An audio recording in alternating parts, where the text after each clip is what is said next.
Hello, glad to see you on my channel. I really value it.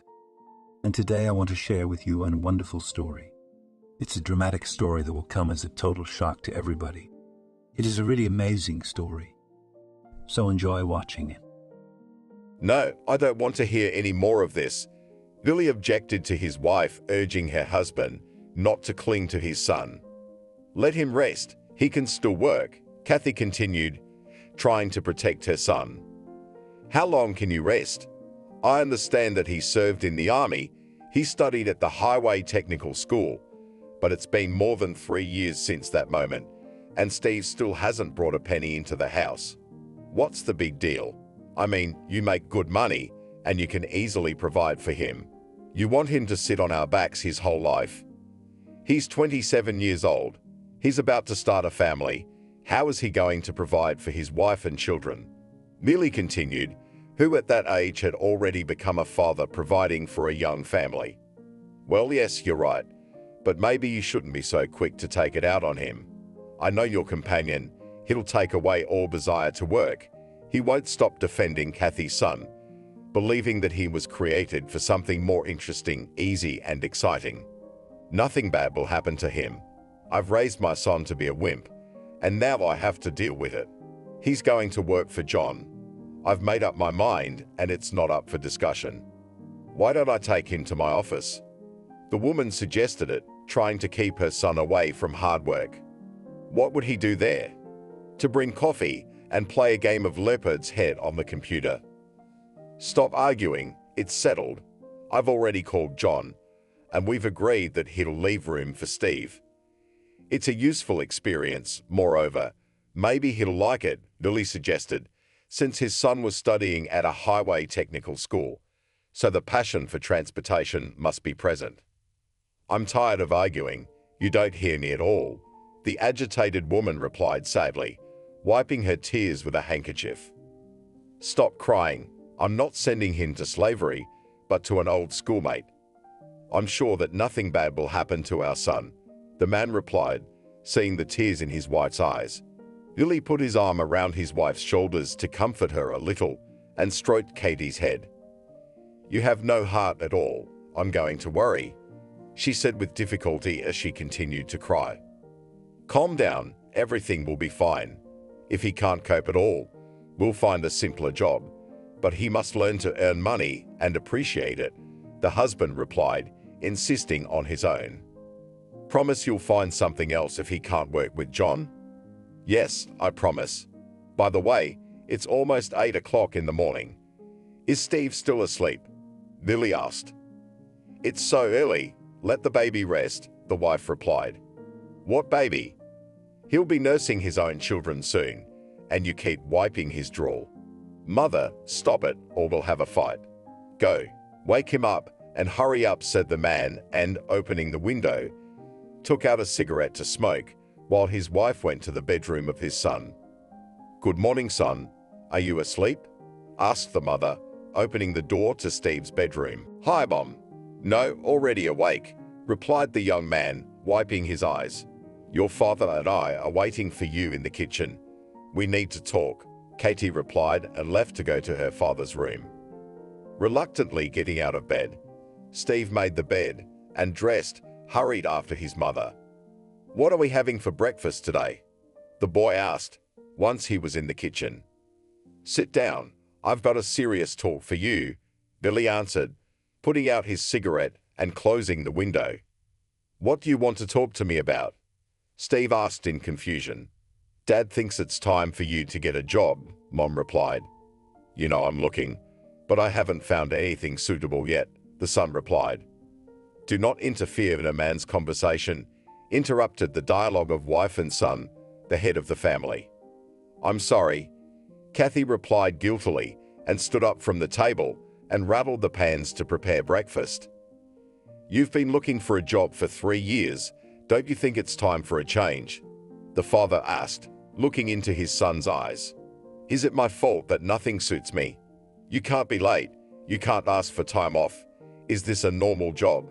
Replied Steve, who never stays longer than 2 weeks in any job. Don't you think you're the problem? Nobody's going to wipe your ass. and they're not going to run around like your mother did. Billy objected sharply. Why would you do that? The mother asked, intervening in the dialogue. Are you cooking? Don't get distracted and get busy, replied the husband, looking sternly at his wife. Realizing that it was better not to say anything, the woman continued to cook the soup, listening to the dialogue of her husband and son. I don't need to wipe anything up for me. I just want to be considered, Steve replied. Do you deserve it? Have you ever done anything to be respected at work and to be considered by the team? Asked the father. I should not suck up or be friends with those who do not interest me, replied the son, not realizing that by building relationships, he will not be able to work well in any team. You have to learn to value the workplace. I called an old acquaintance of mine. He is opening a new service station and is hiring staff. John and I agreed that he'd save a place for you. So congratulations, you're going to work tomorrow. What? I don't want to work at the service station. I have completely different plans, especially for tomorrow, Steve tried to object. I'm not asking you what your plans are or what you want. You're a grown man and you have to support yourself. If John is not happy, he will not fire you. He will call me and I will look for methods of influence. Do you understand me? Asked the man, getting angry at his carefree and frivolous son. Oh, and what will you do to me? Asked the son, throwing his leg over his foot as if he was the master of the house and not afraid of anything. For starters, I'll take away your pocket money, and if you continue to be negligent, you'll go looking for another place to live. Any more questions? Billy asked menacingly, his tone suggesting that it would be better not to argue. No questions, Steve grumbled unhappily, and refusing breakfast, went to his room, slamming the door loudly. Why would you do that? He's just a baby, Kathy said to her husband, realizing that her son was upset. What kid? The man is 27 years old. It's time for him to look for a wife, and he hasn't brought a rebel into the house. Don't even try to change my mind or defend him. I don't want to swear, but you're forcing me to raise my voice, the man boiled, hitting the table with his fist. All right, I'm sorry. Maybe you're right, the wife replied guiltily, agreeing with her husband. That's fine. Come on, I've got to get to work, Billy said, demanding breakfast.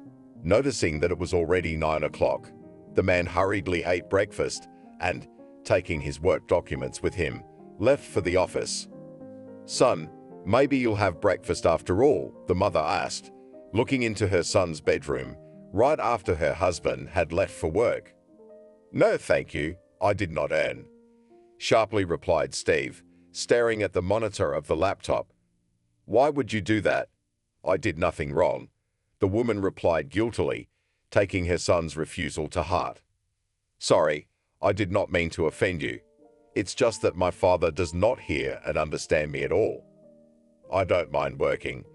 I just want to find something interesting and worthwhile, Steve replied, calming his mother and hugging her a little. I understand you, but you can see that I can't come between you.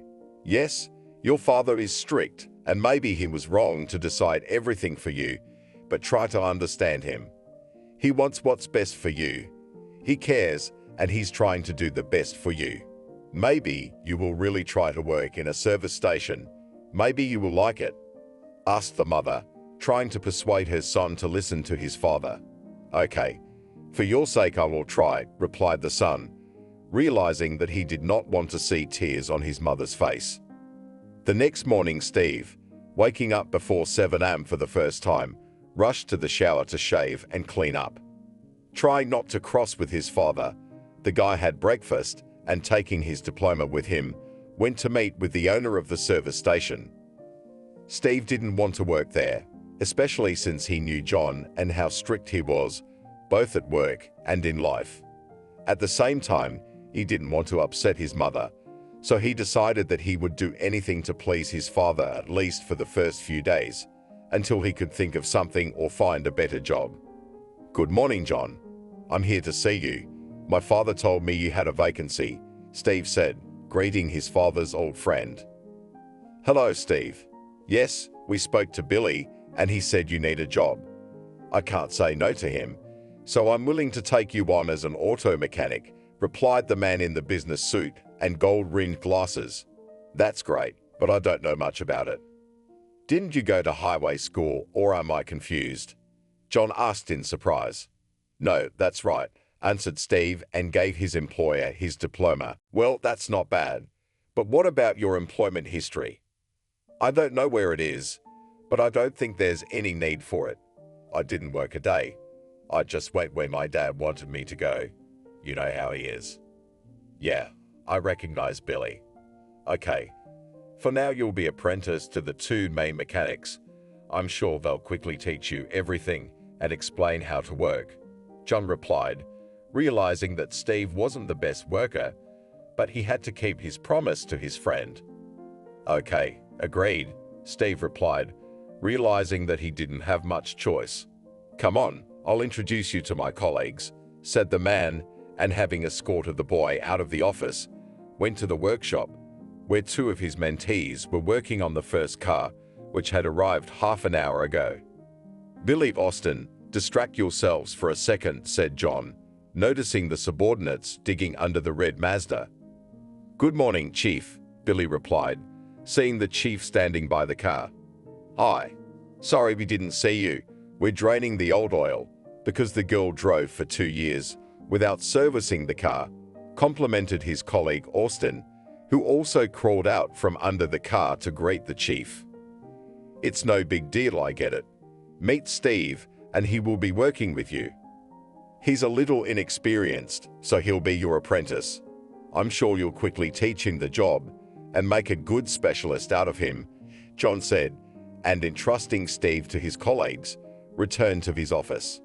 Let's get acquainted. My name is Billy, and this is Austin, one of the workers answered, shaking Steve's hand. I hope we'll work well together, Steve replied and hurried into the office to change into his work clothes. Without delaying the training of their new colleague, Billy and Austin immediately introduced Steve to the work, telling him the main technical points and nuances of car maintenance. Theory without practice is dead in this business, so the men immediately put Steve behind the Mazda, step by step, telling the guy how to drain antifreeze and change the oil in the automatic transmission. Trying to obey his more experienced colleagues in everything, Steve coped with his task, but he got dirty and almost tore his pants, digging under the bottom of the car. The men realized that the colleague was practically zero, so at the end of the working day, they went up to the chief's office to talk to him. Hello again, John. Can I come in? Billy knocked on the door and saw the chief at his workplace. Yes, come in, answered the man, who used a few minutes to rest and took off his glasses, putting them aside. We wanted to talk to you about the new guy. Are you sure we want him? I don't want to question your choice, but maybe we should look for a more qualified employee. Austin asked, delicately questioning the chief. Men, I realize that Steve is not the most useful employee, but he is the son of an old comrade of mine. I promised him that I would help with Steve's employment and make a man out of him. I hope you'll be sympathetic and help me to shake him into a man capable of earning and providing for himself, John replied, explaining why he'd hired Steve rather than a more experienced and better quality man. I see, so our only chance is to teach him the job, Billy replied, accepting the new conditions. Yes, I'm sorry, but it's the only possibility, admitted the boss. Okay, we heard you, answered Austin, and realizing that there was no point in further conversation, left the chief's office together with his colleague. Well, we'll get used to what Billy had given his colleague and went to take a shower to tidy up before he left for home. Steve's next morning was not much different from the previous one, as he woke up earlier than usual to avoid being late for work. Hurrying to the machine shop, the guy hoped that he would not have much work to do, as he gets tired quickly and wants to rest more and more often than his colleagues, who use only half an hour during the lunch break. Steve's expectations were dashed. For once in the workshop, he saw several cabs arriving at once for service. All day long, His partners had been rushing their colleague, who was not able to change the air filter or check the condition of the pump. Unable to stand it, Billy got very angry at his helpless colleague and said everything he thought about him, forgetting for a moment about the chief's request. Unable to tolerate such treatment, Steve dropped everything and went to John's office. "Hi, can I see you?" "Hi, come on in. Are you on business or what?" the man asked, inviting Steve into his office. "I can't work under these conditions." Yeah, I knew he'd be difficult. It's Margarita's upbringing. She's used to spoiling and protecting him, and now I have to deal with it. I'm sorry, but I have no one else to rely on. Be as strict with him as possible, and I'll talk to my son again tonight and explain how to behave, Billy replied, realizing that he was guilty before his friend. "Good. I hope you're not mad at me for calling you." "No, it's okay. I understand, and I probably would have done the same thing." "Well, I'm sorry for bothering you. I hope it won't happen again," John replied, summarizing the conversation with his old friend. Another day in the workshop came to an end, and Steve, having said goodbye to his colleagues, decided to stay a little longer, meeting with his army comrade. Having a few drinks and sitting at the bar, the men chatted, learning about how a few years of their lives had gone after the demo. During this time, the battle buddy had gotten married and had 2 sons, one of whom had already started running, pleasing his father. Steve also wanted to brag about something, but there was nothing to tell except the graduation from the technical school. Noticing that it was already quite late, he said goodbye to his friend and went home, realizing that early in the morning he had to go to work again. "Where have you been?" "It's almost midnight," Billy asked from the doorstep, who was waiting for his son to talk to him once again about work and the future. "I'm an adult, and I can do what I want," Steve answered sharply, with alcohol in his blood, which gave him courage and confidence. "Let's go to the kitchen. We have something to talk about," answered his father, who did not want their loud conversation to wake up his mother, who was tired after a hard day's work. "What did you want to talk to me about?" Steve asked, following his father. "Are you going to embarrass me for a long time?" Billy asked, closing the door to the kitchen. "What are you talking about? I'm working like you wanted me to. What more do you want?" "John called me today and told me how you're working there. When it comes to drinking, you're an adult. And when it comes to work, you can't lift a finger. If John ever complains to me about you again, I'll throw you out on the street with a suitcase and support you however you want. Do you understand me?" His father shouted, barely containing his emotions. "I understand," Steve answered, not wanting to continue the conversation, and went to his bedroom. Waking up in the morning, Steve takes his time at work and gets ready without fear of being late for the workshop. After taking a shower and getting ready, the guy went into the kitchen to have breakfast. The mother hastily prepared food, but noticed that the son eats reluctantly, as if he did not like something. Beginning to worry, the woman asked if Steve was all right, and he told about the night conversation with his father. The guy openly complained about the head of the family, knowing that his mother would stand up for him. Hearing that his father was also going to work, Steve kissed his mother and, trying not to cross paths with his father, hurried off to work. "Aren't you ashamed of yourself?" Kathy asked when she was alone with her husband. "What do you mean?" her husband asked with incomprehension. "Steve told me that you yelled at him last night. Did he explain why I raised my voice? Or do you think I did it unjustifiably?" "I don't think you should be so picky. The boy has just started working. Give him time to get used to it," the mother replied, continuing to defend her adult son. "Who's stopping you?" "I just told him not to embarrass me and stop running to John and complaining to him like a school teacher. He's not gonna be coddled, and I'm not gonna let you do it anymore.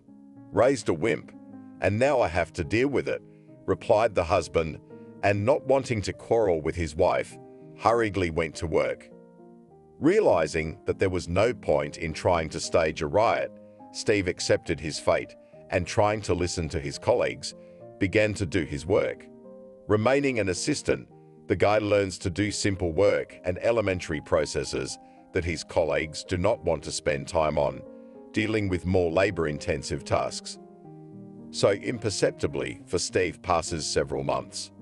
All this time, he practically did not cross paths with his boss and did not communicate with his father, believing that they'd put him in the framework, when there is no choice and no opportunity to decide anything on his own. At the same time, Steve is getting used to his job because Billy and Austin don't trust him with anything complicated or unsafe, and his salary is exactly the same as that of the craftsmen who work from morning till late at night. Another working day is coming to an end, and Steve, realizing that all the easy tasks are over, goes home a little earlier than his colleagues. Coming down from the office to the workshop, John noticed the absence of one of his mentees and was greatly surprised that the boy had left without informing him. Austin explained the reason for Steve's departure, unable to take responsibility and do anything serious. Having considered that 3 months had passed and the boy was ready for new tasks, John asked his mentees to stop babysitting Pavlov and entrust him with independent work. The next morning for Steve was not much different from the previous months, but there was a surprise waiting for him at work. Another car arrived for service and his co-workers put Steve in charge of it, refusing to help him. They told about yesterday's dialogue with the boss and also believed that it's time for the guy to take the job, being responsible for the result. Steve was not happy about this, as he was used to counting on men to do all the dirty and hard work. Realizing that he couldn't get out of it and talking to John wouldn't lead to anything good, Steve started checking, diagnosing, and repairing the car. After spending a few days with him, the mechanic replaced the fuel pump, radiator, and a number of other parts, which, in his opinion, were out of order. Having finished all the work, Steve called the client, informing him that the car could be picked up. "Hello, I was told that the car is ready. Can I see the result?" asked a solid and moderately well-fed man in an expensive Italian suit and shoes sparkling with cleanliness. "Good afternoon." "Yes, of course," answered Steve, hurrying to the customer. Trying to please the customer in everything, the auto mechanic showed himself as an extremely attentive worker. Everything seemed to be fine and almost perfect, but when the customer tried to start the car, there was a problem. Steve tried to solve it quickly, but he did not succeed. Moreover, smoke came from under the hood of the car, scaring and angering the customer. "What the hell is this? Not only that the car does not start, so you have finally ruined it? Call the boss. Now we will deal with and find out who of you want to buy me a new car," menacingly declared the man, starting to shout at the whole workshop. "Now, one moment," guiltily answered Steve, who did not know what to do. Running to the office of the boss, he called John to the first floor, as only he can solve the situation, avoiding a grand conflict. "Good afternoon," Richard said, the owner of the service station, recognizing in the businessman an influential businessman known throughout the city. "Hello. What is it with your masters, such that my car after the repair only got worse? It used to stall, and now it won't start at all. Not to mention the fact that there is smoke from under the hood. Is this normal?" The businessman continued to be indignant. "I'm sure we can solve this little misunderstanding in the shortest possible time," John replied, trying to calm the man who could not only ruin the reputation of the service station, but also find levers to close the service once and for all. "And I'll pay twice for the repairs?" Richard asked. "No, our foreman will pay for all the damaged parts," the owner replied, pointing at Steve. The guy tried to challenge the chief's decision, but by the expression of his eyes, he realized that it was not worth it, because he was really guilty of what had happened. "Great, that suits me fine," replied the satisfied businessman, and accepting John's invitation, went with the man to his office to drink coffee and discuss the speed of the second repair. Realizing that he wouldn't be able to find and fix the mistake on his own, Steve turned to his colleagues. Billy and Austin did not want to do extraneous work, as they had enough to do, but realized that the guy was sincerely asking for their help. Having made diagnostics, the colleagues found another problem, which Steve did not notice because of his inexperience and inattention. Despite the high cost of the car, the guy had broken a relatively inexpensive part, losing only part of his salary. Within 24 hours, the partners not only replaced all the worn-out parts, but also completely resuscitated the businessman's SUV, covering the inexperienced colleague. Trying to rehabilitate himself in front of his colleagues, who saved his wallet and reputation in the eyes of his boss, Steve invited Billy and Austin to a bar to have a drink, relax, and socialize in an informal setting. It turned out that they were very pleasant and interesting men who lived hunting, fishing, and other hobbies that took up all their free time.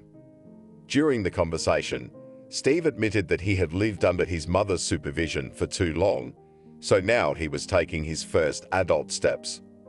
Apologizing to his colleagues, Steve promised to work on himself so that he wouldn't set them up again and jeopardize the service. Keeping his word, Steve began to work better, consulting his coworkers less and less on how to repair this or that car. So imperceptibly, a few more months passed. During this period, Steve became independent and quite a good specialist, pleasing not only his colleagues, but also John. At the same time, his communication with his coworkers became much better. Gradually, they became comrades, and soon they became friends, as they spent time in each other's company from early morning until late evening. As he got to know Billy and Austin more and more, Steve wanted to spend the weekend with them, and when he heard about the fishing trip, he agreed to keep them company. Waking up earlier than usual on Saturday, Steve decided to get ready for an overnight fishing trip and buy everything he needed for it. After having breakfast, he hurried to a specialized store to buy a rod, bait, and other small things, without which there is nothing to do on a fishing trip. Upon returning home, Steve told his mother about his plans and pleased the woman, because the son has not only become independent, but also gained good friends who can help in a difficult moment. With his father, the relationship also improved, because Billy no longer considered his son soft or a wimp, because the old comrade repeatedly called him, telling him about Steve's intermediate successes. "Hi, Uri. We're already in your driveway," said Austin, having reached Steve. "Hi, yeah, just a couple more minutes, and I'm on my way out," Steve replied, and after throwing another sweater in his bag with everything he needed, he hurried downstairs. "So, are you ready for fishing?"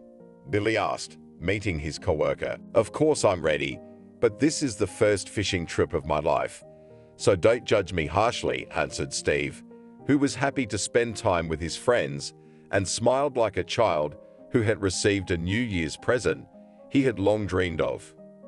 Leaving the city, the men found a rented house near the lake. Having thrown all the things in the house, they decided to spend time outdoors to build a fire and cook something to eat on an open fire. While Steve and Billy were busy making a fire and preparing for dinner, Austin went to the shore and returned a half-hour later, having caught a few small fish. After preparing the soup, the men roasted the meat they had bought at the supermarket on their way to the vacation. Having postponed the main part of the fishing for the morning, they decided to rest and have a little drink in the bathhouse. "So you're still living with your parents?"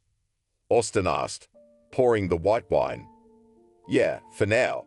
It was my first serious job, so I didn't have any money for rent, and I don't see any point in looking for a separate apartment because I don't have anyone," Steve answered. "With your size, it's not surprising. You've been in the army, and you look like you've been lying on the couch all your life," Billy said. "The army is in the distant past, and after the demo, I didn't want to do anything with myself," Steve answered, drinking another shot. "Well, you should. In order to get some beautiful girl to pay attention to you, you have to pump yourself up," said the tipsy Austin. "That's right," Austin's got a point. It's time for you to find someone else, or you'll live with your parents until you retire, supported his friend Billy. Maybe you're right, but where can I find girls when I'm always at home or at work? A couple of weeks ago, we opened a new fitness center, Scala. Have you heard of it? Austin asked Steve. No, this is the first time I've heard of it. I was there a couple days ago, and not only can you get fit, but you can meet girls there, dozens of them. You want slim, you want tall. There's something for every taste, Austin continued. I don't know. It must be very expensive, Steve replied. Don't worry. The prices there are quite democratic. And it's worth it, replied Austin and started laughing, realizing that this is the most budget-friendly way to find a beautiful girl to get to know better. Okay, we'll go there sometime, Steve agreed, realizing that he couldn't refuse his friend's offer. After some more drinking and resting in the bathhouse, the friends went to bed to go fishing in the morning. Having slept a little through the dawn, the men ran to the lake and, without taking their eyes off the floats, spent several hours on the shore, catching a bunch of fish. On returning home, Steve was also not empty-handed and pleased his mother, who adored fish. The new work week went as expected, but his colleagues reminded him that they had a special event waiting for them this weekend. Waiting until Saturday, Billy and Austin called Steve to get ready, since they were waiting for him downstairs. Arriving at the huge building lit up like a Christmas tree, Steve began to doubt himself and the need to attend the fitness center, but there was no stopping his friends. Once inside, he was discouraged to see that there were even more girls than men. Good afternoon. Do you want to work out with us? Asked a pumped-up man in a sports uniform who approached the three friends who stopped on the threshold of the fitness center. Hello. Yes, we can try it, Austin replied. Great. My name is Max, and I'll be your trainer. The first session will determine your physical fitness and develop an individualized exercise plan for each of you. I understand you want to come with the three of us. That's right, agreed Billy. Good, in that case, I'll ask you to fill out some small forms, and I'll wait for you in the hall on the right, the trainer answered and left in that direction. The men spent a few minutes to leave their data and pay for the first session, and then they followed Max. The first training session was quite difficult and grueling, as the coach wanted to assess the men's physical fitness, determining their capabilities and potential. At the end of the hour-long session, the friends thanked the trainer and, having agreed on the next session, went to the cafe inside the fitness center to drink water and take a breath. What are you staring at? Austin asked, noticing that Steve was looking somewhere and not hearing his friends. He was staring at that pretty girl in the green suit, Billy said, noticing where his friend was looking. No, I was just thinking, answered Steve, who realized that he had been staring too long at the charming girl from the hall nearby. I'm sorry, but she's not your type, Austin said, seeing a stunning girl with a gorgeous figure and a luscious body. He'd need 10 years of training before he'd even have a chance to meet her, Billy agreed, looking at the gorgeous blonde with the six-pack instead of a tummy. Come on, I was just thinking, Steve replied, trying to stop his friends from discussing it. Yeah, that's what we figured. Just don't drool too much. You can find a girl here and you will succeed. But you shouldn't look at the prettiest girl in the fitness center, Billy answered, trying to support his friend. Trying to stop this ridiculous conversation, Steve left for the shower to freshen up a bit and relax after a grueling workout. After stopping at a cafe for dinner, the men said their goodbyes and went home. That night, Steve slept unusually well and pleasantly because he had a dream with a charming girl in a green tracksuit.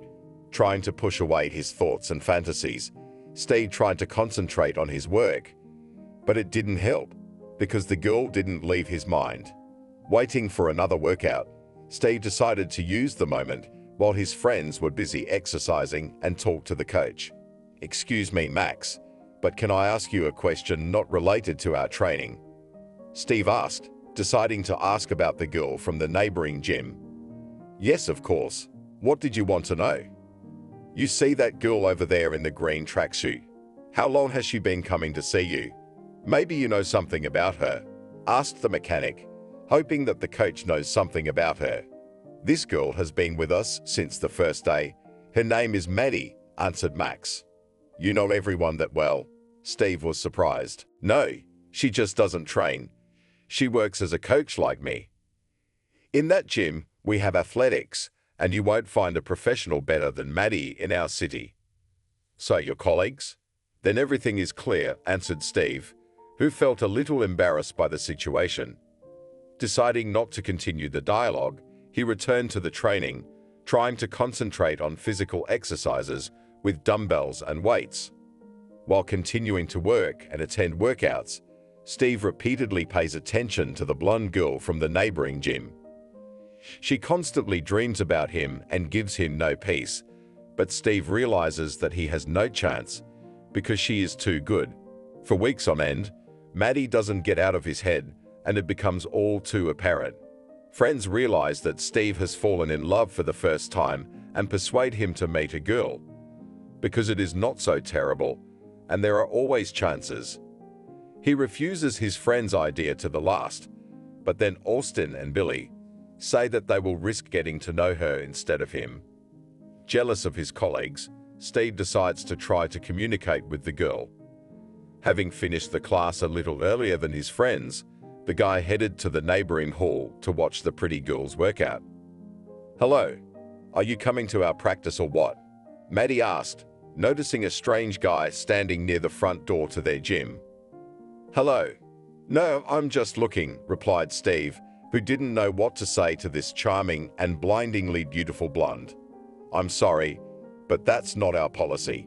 You can join the workout or, if you don't mind, leave this room, Maddie replied, admonishing the stranger. All right, I'll leave, but only on one condition, the boy replied, deciding that this was his first and last chance. What's that? You'll agree to have dinner with me in a restaurant, Steve replied, gathering all his will and courage into a fist. Are you kidding me? You're holding up practice, replied Maddie, a little shocked by the stranger's insolence. No, I'm not messing with you. This is the only condition under which I will leave. Okay, I agree, the girl replied, causing Steve to smile sincerely. Without wasting precious time, Maddie went back to her workout, and Steve left the gym, telling his friends that he had asked the girl out and she had agreed. After finishing his workout and taking a shower, Steve went to the nearest flower store to buy a beautiful bouquet and try to make a good impression on the girl who had won his heart. Back at the fitness center, Steve waited until the end of the workday and, noticing Maddie, hurried over to her. I've been expecting you. Let me introduce myself. My name is Steve. My name is Maddie, but I can't say that I'm glad to meet you, the girl replied with a chill in her voice. I understand. I apologize for my impudence, but I really wanted to get to know you better, and I'm glad you accepted my invitation to dinner. Steve, I'm sorry, but I only agreed so as not to disrupt the training, Maddie replied, and without taking the flowers, stopped the car and drove home. Steve watched the cab drive away for a few moments, realizing that the girl had deceived him. Determined to stand his ground until the end, a few days later, Steve again visited the neighboring gym, disrupting the training session. Realizing that history would repeat itself, Maddie decided it would be easier to agree to a date once to stop the outrage. Getting a second consent, Steve was still just as positive, putting aside fear and doubt. Meeting the girl again after work, he realized that this time she was serious, too, so he invited Maddie to a beautiful and not cheap restaurant near the fitness center. Thanks for agreeing to meet me, Steve said to Maddie, glad that at least the second time she did not refuse a date. You're welcome, but don't expect more than that.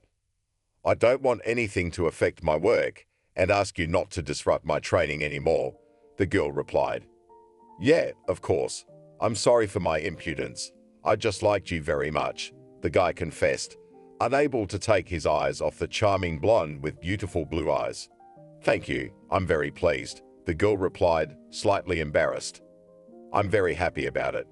I realize that from the outside it might seem like I'm crazy, but to a certain extent it's true. I've been watching you for days, and you seem to me a very interesting girl, and I hope I'm not mistaken in my conclusions. I don't know what to say, Maddie replied, feeling a little embarrassed. You don't have to answer anything. I understand perfectly well, and I'm just grateful for this chance, replied Steve, trying to be a real gentleman. After ordering, the couple ate dinner, continuing to socialize and get to know each other. Noticing that it was getting too late, Maddie asked him to walk her, as public transportation was out and she was a little scared to go home alone. Steve gladly agreed because he considered it an additional chance to talk and spend at least a few more minutes with the girl. Once in the driveway, Maddie said goodbye to Steve and letting him kiss her on the cheek, ran home. Joyful Steve couldn't take a step for a few more minutes, realizing that the date had gone better than he could have expected. A couple of days later, in the middle of the workday, a yellow Matisse parked near the car service center with Maddie at the wheel. After shutting the car off, she headed inside the building and meeting one of the workers, decided to talk to him, telling him about the problems with the car. Good afternoon. Could you help me with my car? Maddie asked Austin. Hello, what's your problem? He asked, recognizing the girl from the fitness center. I don't know. The car won't start the first time and stalls at every stoplight. I don't know much about it, so I decided to go to the nearest service I saw on my way. Okay, let's take a look, Austin replied, and went outside to look under the hood of the car. He fiddled with the car for a few minutes before sighing heavily, wiping his hands clean of dust and machine oil. What is it? Is it something serious? Maddie asked fearfully. Yeah, I'm afraid I can't handle it on my own. Get the car into the box, and I'll call our best mechanic, Austin said, and hurried inside the shop. After listening to the foreman, Maddie had a hard time starting the car and drove it into a separate box, waiting for the foreman to return. A few minutes later, she saw Austin with Steve walking behind him. This is our best technician. I'm sure he can help you, Austin replied, deciding to bring his colleague and the girl he liked a lot closer together. Hi, so you work here? Maddie asked Steve. Hi, yeah, I take it you're having some car trouble, Steve asked. Yes, the second foreman said it was something serious and needed a better worker. I take it that meant you, Maddie asked. Well, I guess so, Steve said, a little embarrassed. So can you help me? Let's see what the problem is, answered the mechanic, and looking under the hood of the car, began to check the condition of the main units and assemblies. What is it? Is it serious? Maddie asked, looking under the hood of the yellow Matisse. How long have you had it serviced? Do you have any receipts or certificates of work done? Steve asked. No, I have nothing. This car was given to me by my mom. She bought herself a new car and gave this one to me so I could go to work. Maddie answered. Got it. Basically, everything is clear to me here, but you'll have to leave the car until morning. I think that tomorrow morning everything will be ready and there will be no problems with it in the near future. Well, how much will it cost? The girl asked. It's all free for you, Steve replied. No, it doesn't work that way. I realize it's probably not cheap. Stop it, I won't charge you. You're late for work. So I don't dare to keep you late, and we won't discuss the financial issue anymore. Okay? Okay, thank you. You'll thank me tomorrow, Steve replied, and taking his tools, began to tinker with the car. Realizing that she was superfluous here, Maddie went to work. As it turned out, there was no breakdown, just antifreeze and a timing belt, since the car had been poorly maintained for what seemed like a long time. Steve did it in a couple hours, but decided not to tell the girl about it, raising the importance of his work. The next morning, Maddie visits the auto shop again and, making Steve, checks his work. The car starts with ease and doesn't stall, idling quietly. Thank you. You've really helped me out. Maybe I can pay for the repairs after all. Maddie asked, feeling a little awkward. No, I don't need anything. I'm glad I could help you, Steve replied, refusing the money. Okay, well then can I thank you in some other way? How about having coffee after work? The girl asked, suggesting a meeting. Yeah, why not? I'll meet you at the fitness center around 8. Good, I have just at that time ends the last training, answered Maddie, and thanking Steve once again, went to work in an old Matisse. How'd it go? Did everything work out? Austin asked Steve as soon as the girl left. Yeah, it worked out great. Thanks for turning down the repair and handing the car over to me, Steve replied, thanking his colleague for his ingenuity. You owe me a bottle, replied the friend, and, patting the guy on the shoulder, continued working on the next car. Having finished work a little earlier than usual, Steve hurried home to freshen up and change clothes. Noticing that it was already the beginning of 8, he hurried to the fitness center to be on time. Meeting up, the couple headed to a nearby cafe for coffee and some more socializing. This time, Maddie was more cheerful. It was noticeable that she herself did not mind socializing, as she wanted to know a little more about the man who had reanimated her car. Counting on another meeting, Steve asked for her cell phone number, realizing that the girl might refuse. To his surprise, Maddie readily agreed, as she is excited about the new meeting and is ready for it any day. Walking back to the fitness center, the couple walked to Big in the Park and came to the parking lot so Maddie could drive home. The next night, Steve decides to call the girl to set up another appointment. Hey, it's Steve. I hope I'm not interrupting you. Hi. No, I'm fine. How are you? Fine, I finished work and decided to call to ask if you want to meet in a couple hours. Steve asked, hoping that the girl would agree. In principle, it is possible. Will you wait for me after the training or meet me somewhere in a cafe? I'll make you after work. Okay, then I'll meet you at 8, Maddie replied, summarizing the conversation. Meeting again after work, the couple decided to go to the movie theater for one of the last shows.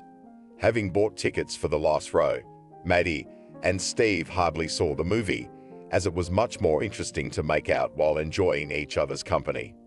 A few dates later, Steve realized that the girl had the same strong interest in him as he had in her, so he did not waste time and offered Maddie a serious relationship.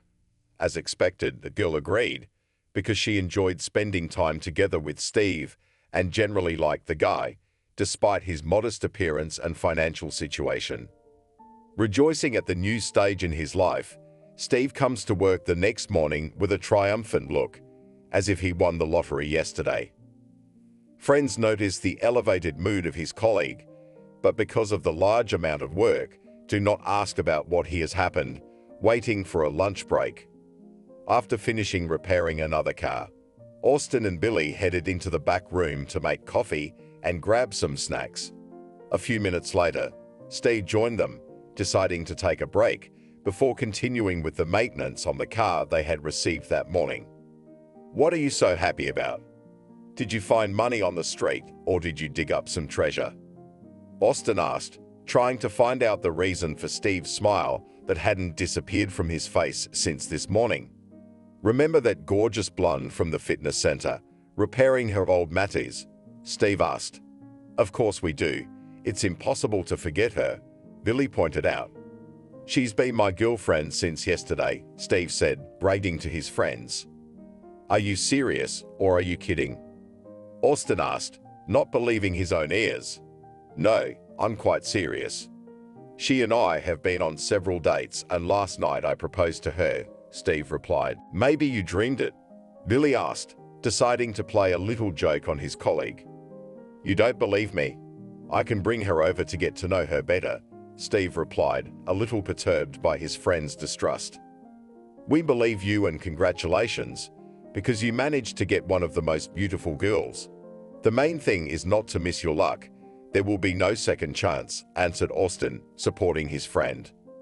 By the way, since you're not lonely now, why don't we go to the country house in pairs this weekend? The ladies would get acquainted, socialize, and we wouldn't be so bored, Billy suggested. Why not? I just need to discuss the matter with Maddie, and if she doesn't mind, we can go to the same cabin as last time, agreed Steve, hoping that his girlfriend would also agree to spend the weekend in the fresh air. In the evening, he waits for Maddie from work and, deciding to take a walk in the park, tries to ask about the weekend, fearing to get a rejection. The girl notices that the guy is worried and frankly nervous, as if he wants to talk about something, but does not know where to start. Deciding to push him into a dialogue, Maddie decides to be the first to ask about what's troubling Steve. Is something wrong? You're a little jumpy today, the girl said. No, nothing's wrong. Just some friends suggested a weekend trip out of town, and I don't know how to tell you about it. What's the big deal? It's a great idea because you need to spend time with them as well as me. No, you don't understand. They want us to go to the countryside as a couple, Steve replied, explaining why he was so nervous. And you were nervous about that? I don't mind, because they are your friends and sooner or later I'd have to meet them, the girl answered coldly. Do you really think so? Surprised asked the guy, assuming that he would have to persuade Maddie for a long time. Of course, how could it be otherwise?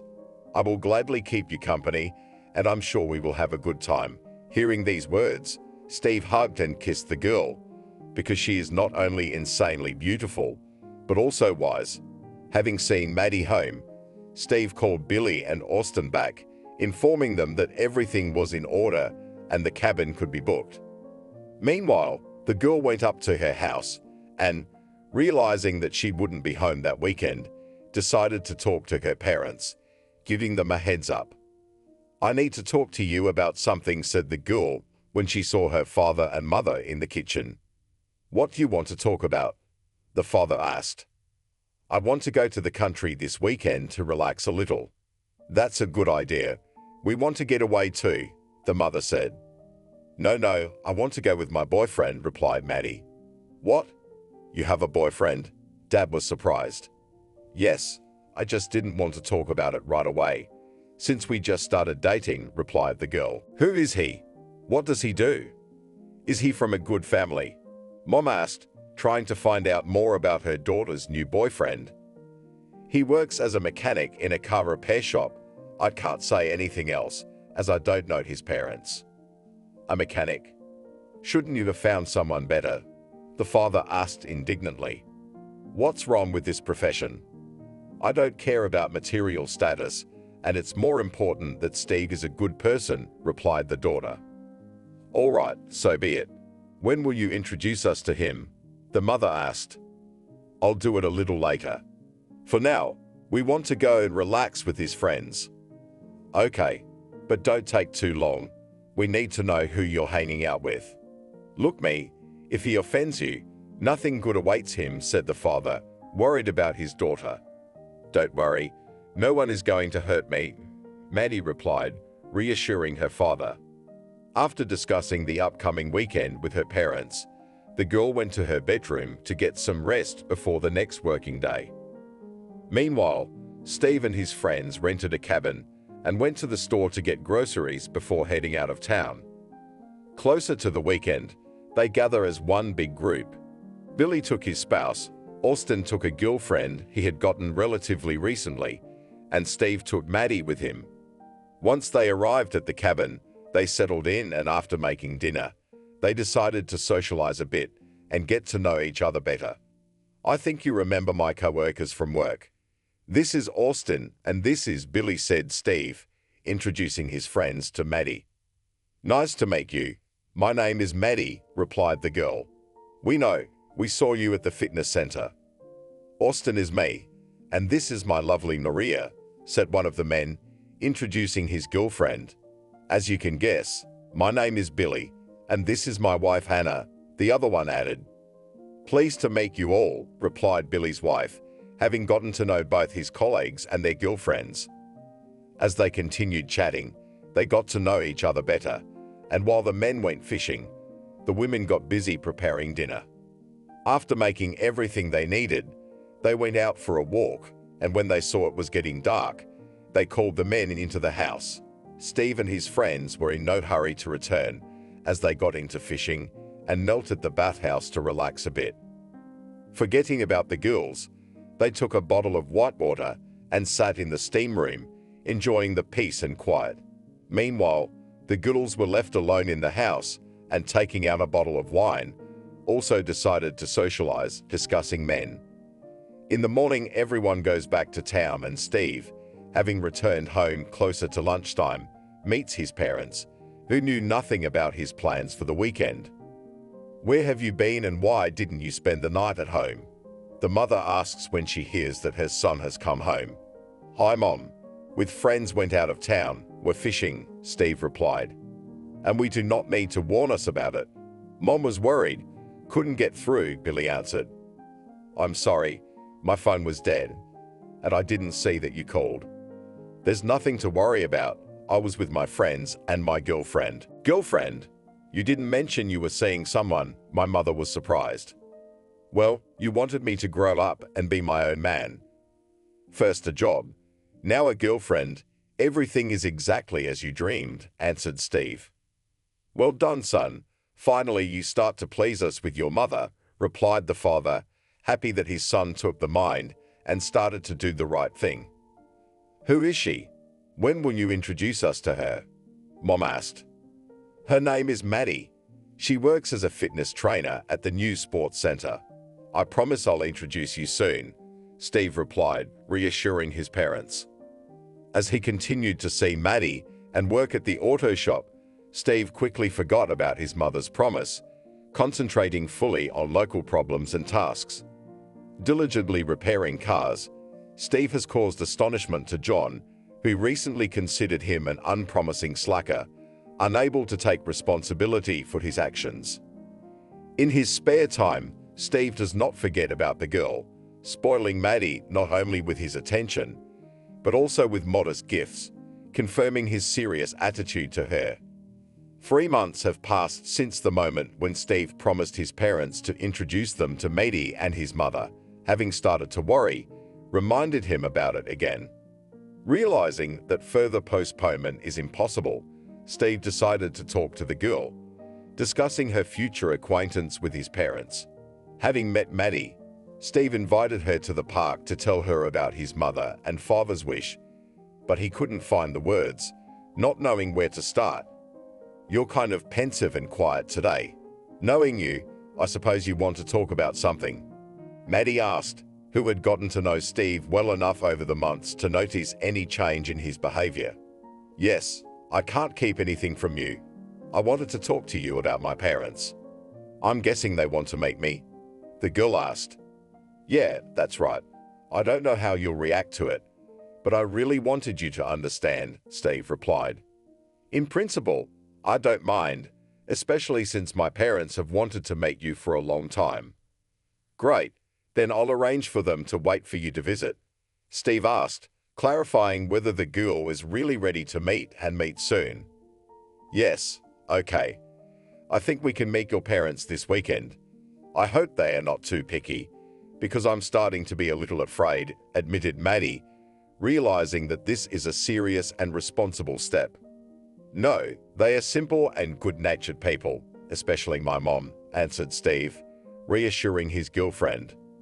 "Well then, okay, I agree." Hearing this, Steve was very happy and, hugging Maddie tightly, kissed her. When he got home, he told his parents that they might be meeting soon and nothing could be planned for the weekend.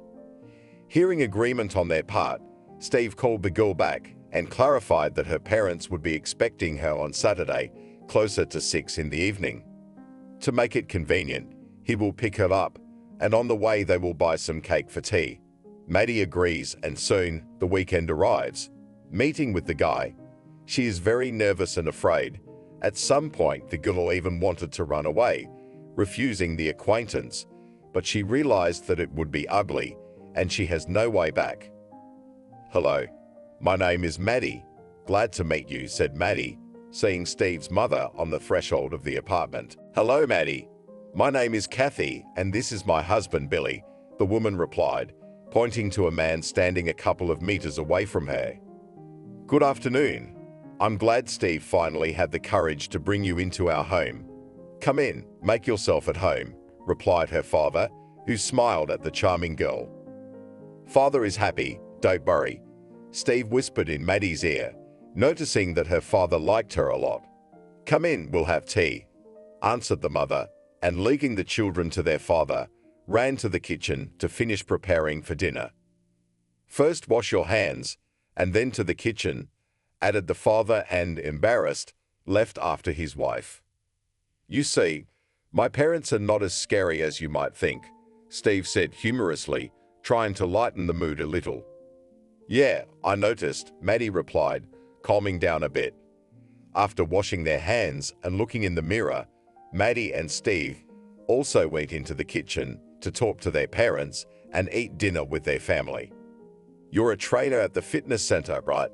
Katie clarified, trying to find out more about Maddie. "Yes, that's right. My mom works as a school principal and my dad is on the city council," Maddie replied, telling not only about herself, but also about her parents. Hearing this made Steve's parents a little embarrassed and uncomfortable, as they have simpler and more modest jobs with little income. "That's great, and I work as an accountant in a small private office."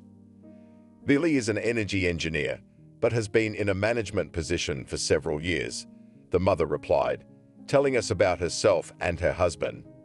"Oh, that must be very interesting," the girl replied kindly, glancing at Steve's father.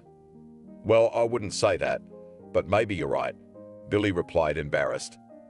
As they continued chatting, the parents noticed that Maddie was not only charming, but also pleasant in conversation, smart and intelligent girl, communication with whom brought a lot of pleasure. Noticing that it was already too late, Maddie apologized, as she had to go home. Her parents did not delay the girl and made their son walk her home, as it was getting late, and it was not quite safe outside. When Steve returned home an hour later, he noticed that his parents were still sitting in the kitchen discussing something. "Didn't you guys go to bed yet? It's late." "Come over for a minute," the mother said, offering her son a cup of tea. "What is it?" "Don't tell me you didn't like Maddie," Steve replied, worried about his parents' acquaintance with the girl. "Are you mad? We expected all sorts of things and prepared for the worst, but Maddie is a dream come true. On the contrary, we wanted to tell you to hold on to this girl with both hands, and if you really like her, don't take too long to propose," Billy replied. "I don't think I'm planning to get married. It's too soon," Steve replied. "Too young? You're 28, you're about to turn 30, and you still don't have a wife or kids. Maddie is a wonderful girl, and I'm sure you'll have wonderful children," replied the mother, dreaming of grandchildren. "All right, I'll think about it." "Glad that you like her," replied the son, and realizing that it was too late, went to his room. After meeting Steve's parents, several more months pass. During this time, the couple continued their relationship, getting to know each other better and better. Each date was special and romantic because Steve was very attentive to his favorite girl, driving him crazy. Maddie appreciates the warm attitude to herself and treats the man with reciprocity, doing everything so that he does not regret that he chose her. New Year's Eve is approaching and Maddie, going to work, hears her parents actively discussing something in the kitchen. It turns out that the mother is not happy that her daughter will not introduce them to her young man and is ready to look for an automobile workshop personally to see the mysterious Steve in person. Realizing that they can't put it off, Maddie walks into the kitchen and reassures her mother, informing her that she's ready to introduce them any minute. "Really? You're really ready for us to meet your boyfriend?" "I was beginning to think he was fictional and didn't exist," Mom replied with irony in her voice. "No, he's real and you'll soon see it. You can say where and when you're ready to meet him and I'll talk to Steve. Invite him to our house for a holiday dinner," answered the father, realizing that New Year's Eve is a family holiday, during which it will be very useful to meet his daughter's fiancé. "Okay, agreed," Maddie replied and left for work. Realizing that she still had a few minutes before the beginning of the working day, the girl decided to call Steve, warning him that her parents wanted to meet him and it was impossible to delay. "Hello, my favorite. Aren't you busy?" the girl asked, getting through to the man. "Hi, sweetheart. No, I just arrived at the workshop. And how are you there? Something happened or just missed?" Steve asked, not expecting from Maddie such an early call. "Both. My parents are already panicking that you don't exist, or I'm just afraid to introduce you to them. I had to tell them that we're ready to meet at any time, and my dad invited you to New Year's Eve dinner. I hope you don't mind that." "Of course I don't mind. I think it's time I got to know them too, or it would be awkward to do it during marriage," Steve replied. "Marriage? Are you proposing to me already?" the girl asked, embarrassed. "Well, not yet, but you never know. Anything can happen," Steve replied, realizing that his joke was not quite appropriate. "So I call my parents and say that you agree?" Maddie tried to clarify. "Yes, you can reassure them and tell them that I am absolutely real, and in a few days they will see me at their house." "Okay, thank you." Maddie answered and hung up the phone and called her parents back to tell them that the New Year's Eve dinner would be held in Steve's company. Having got another car to work on, Steve can't concentrate on his task for a long time, as he realizes that in a few days, a very important and responsible step awaits him. It is not only uncomfortable, but also embarrassing to go to the house empty-handed, so Steve decides to spend the next 2 days trying to find some presents. He knows practically nothing about the girl's parents and realizes that he can't do without Maddie's help. Having hardly worked his shift, the man hurried to the fitness center and, after waiting for the end of the training process, called Maddie to him. "Hi, what are you doing here?" "I thought we didn't have an appointment today," she said, not expecting to see Steve. "Hi, yeah, I understand, but we need to talk." "What's up? Did you change your mind?" Maddie asked, scared. "No, I haven't changed my mind. That's not what I meant. A New Year's Eve dinner without presents is unforgivable, and I don't know your parents at all. Will you help me pick out something for them that will be pleasant and memorable surprises?" Steve asked, calming the girl down. "Oh, that's what you mean. Of course I'll help," replied Maddie, realizing that it was no big deal. After having coffee at the fitness center, Maddie went home, and Steve called his friends to borrow some money, since his salary does not allow him to buy several good gifts at once.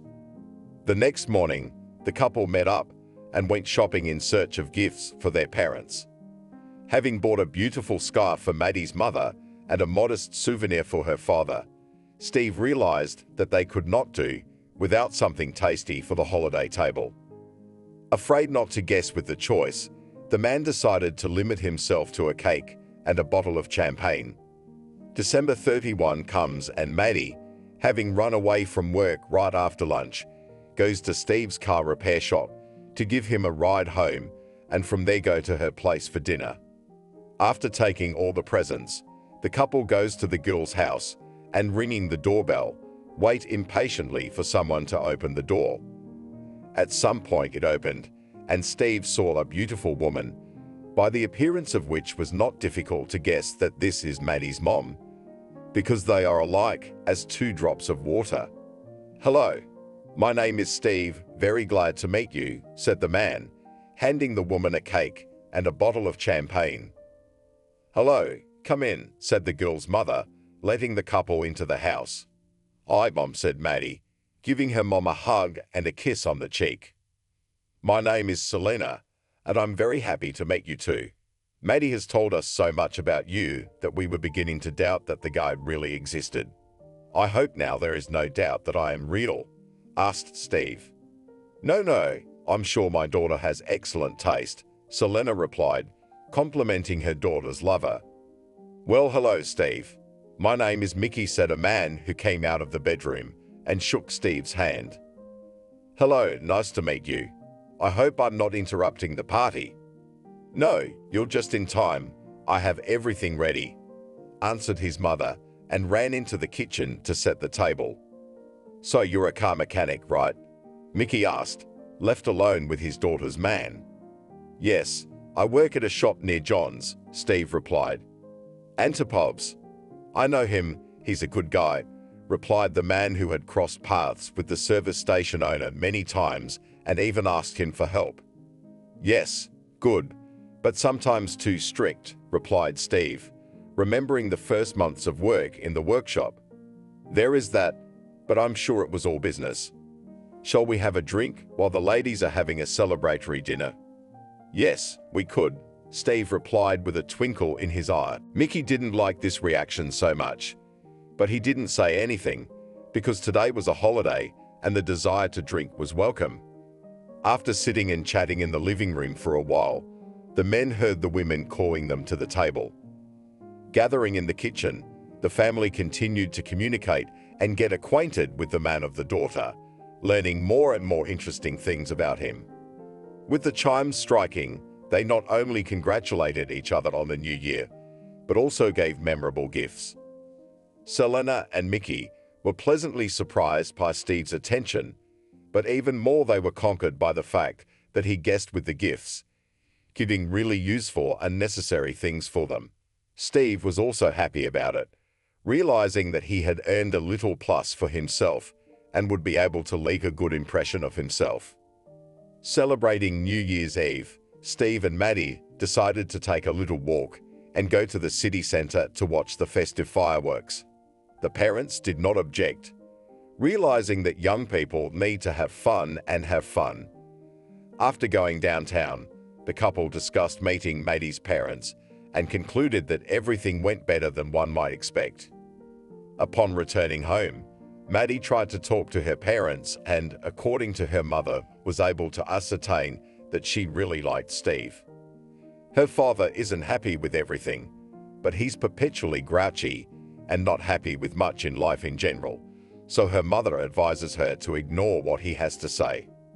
A couple of weeks later, Maddie is preparing to celebrate her 25th birthday and decides to book a table at a cafe, gathering work colleagues and acquaintances. Realizing that Steve might be uncomfortable around strangers, Maddie suggests that he invite Austin and Billy, especially since she has become friends with their other halves Maria and Anna. Steve is overjoyed by this news, and after waiting for his lunch break, he tells his friends about it, causing a storm of positive emotions. Realizing that the number of guests began to increase, Maddie called back to the cafe and ordered not just a table, but a small room where they could have fun without paying attention to other visitors. Meeting at the cafe, Austin, Maria, Billy and Anna congratulate the girl on her birthday by giving her presents. Soon Maddie's work colleagues arrive at the party, who also decided not to reinvent the wheel, presenting money for the girl to spend on what she needs most. The last to arrive at the party is Steve, explaining that he has a special surprise to present at the end of the evening. Having filled their glasses, everyone once again congratulates Maddie on her birthday and cheerfully celebrates this event, dancing and singing at karaoke. Gradually, the evening comes to an end, and realizing this, Steve decides to reveal his surprise. "Maddie, can I talk to you for a minute?" said the man, realizing that soon the guests will begin to disperse. "Yeah, sure. Remember, I told you that at the end of the evening, you will have a special surprise?" Steve asked, anticipating an interesting and original gift. "Yes, you said that at the beginning of the evening," Maddie confirmed. "We've known each other for a while, and I've realized that I'll never find a better girl than you. You're smart, beautiful, and just a wonderful person that I've never doubted for a minute, and I hope I never will. Today is your day, and I want to make it the brightest and most memorable. I hope this gift will make you happy," said Steve, and knelt down and pulled a ring box out of his pocket. "Oh my God, are you serious?" asked a shocked Maddie, realizing what was going on. "Yes, and you, when will you be ripe?" Maria asked, elbowing her man in the side. "As soon as," so immediately he answered, trying not to be specific. "Fill your glasses," she said. "Yes," said Billy, realizing that Austin had to be rescued and his girlfriend's attention diverted. Gradually, the birthday celebration turned into a proposal celebration that lasted about another hour. Realizing that it was too late, the couple left the cafe and Steve took his favorite girl home. The next morning, he waited for Maddie at the entrance with a bouquet of flowers, as in the evening they agreed that they would not delay the marriage in a long box and will go to the registry office to apply and decide on the date.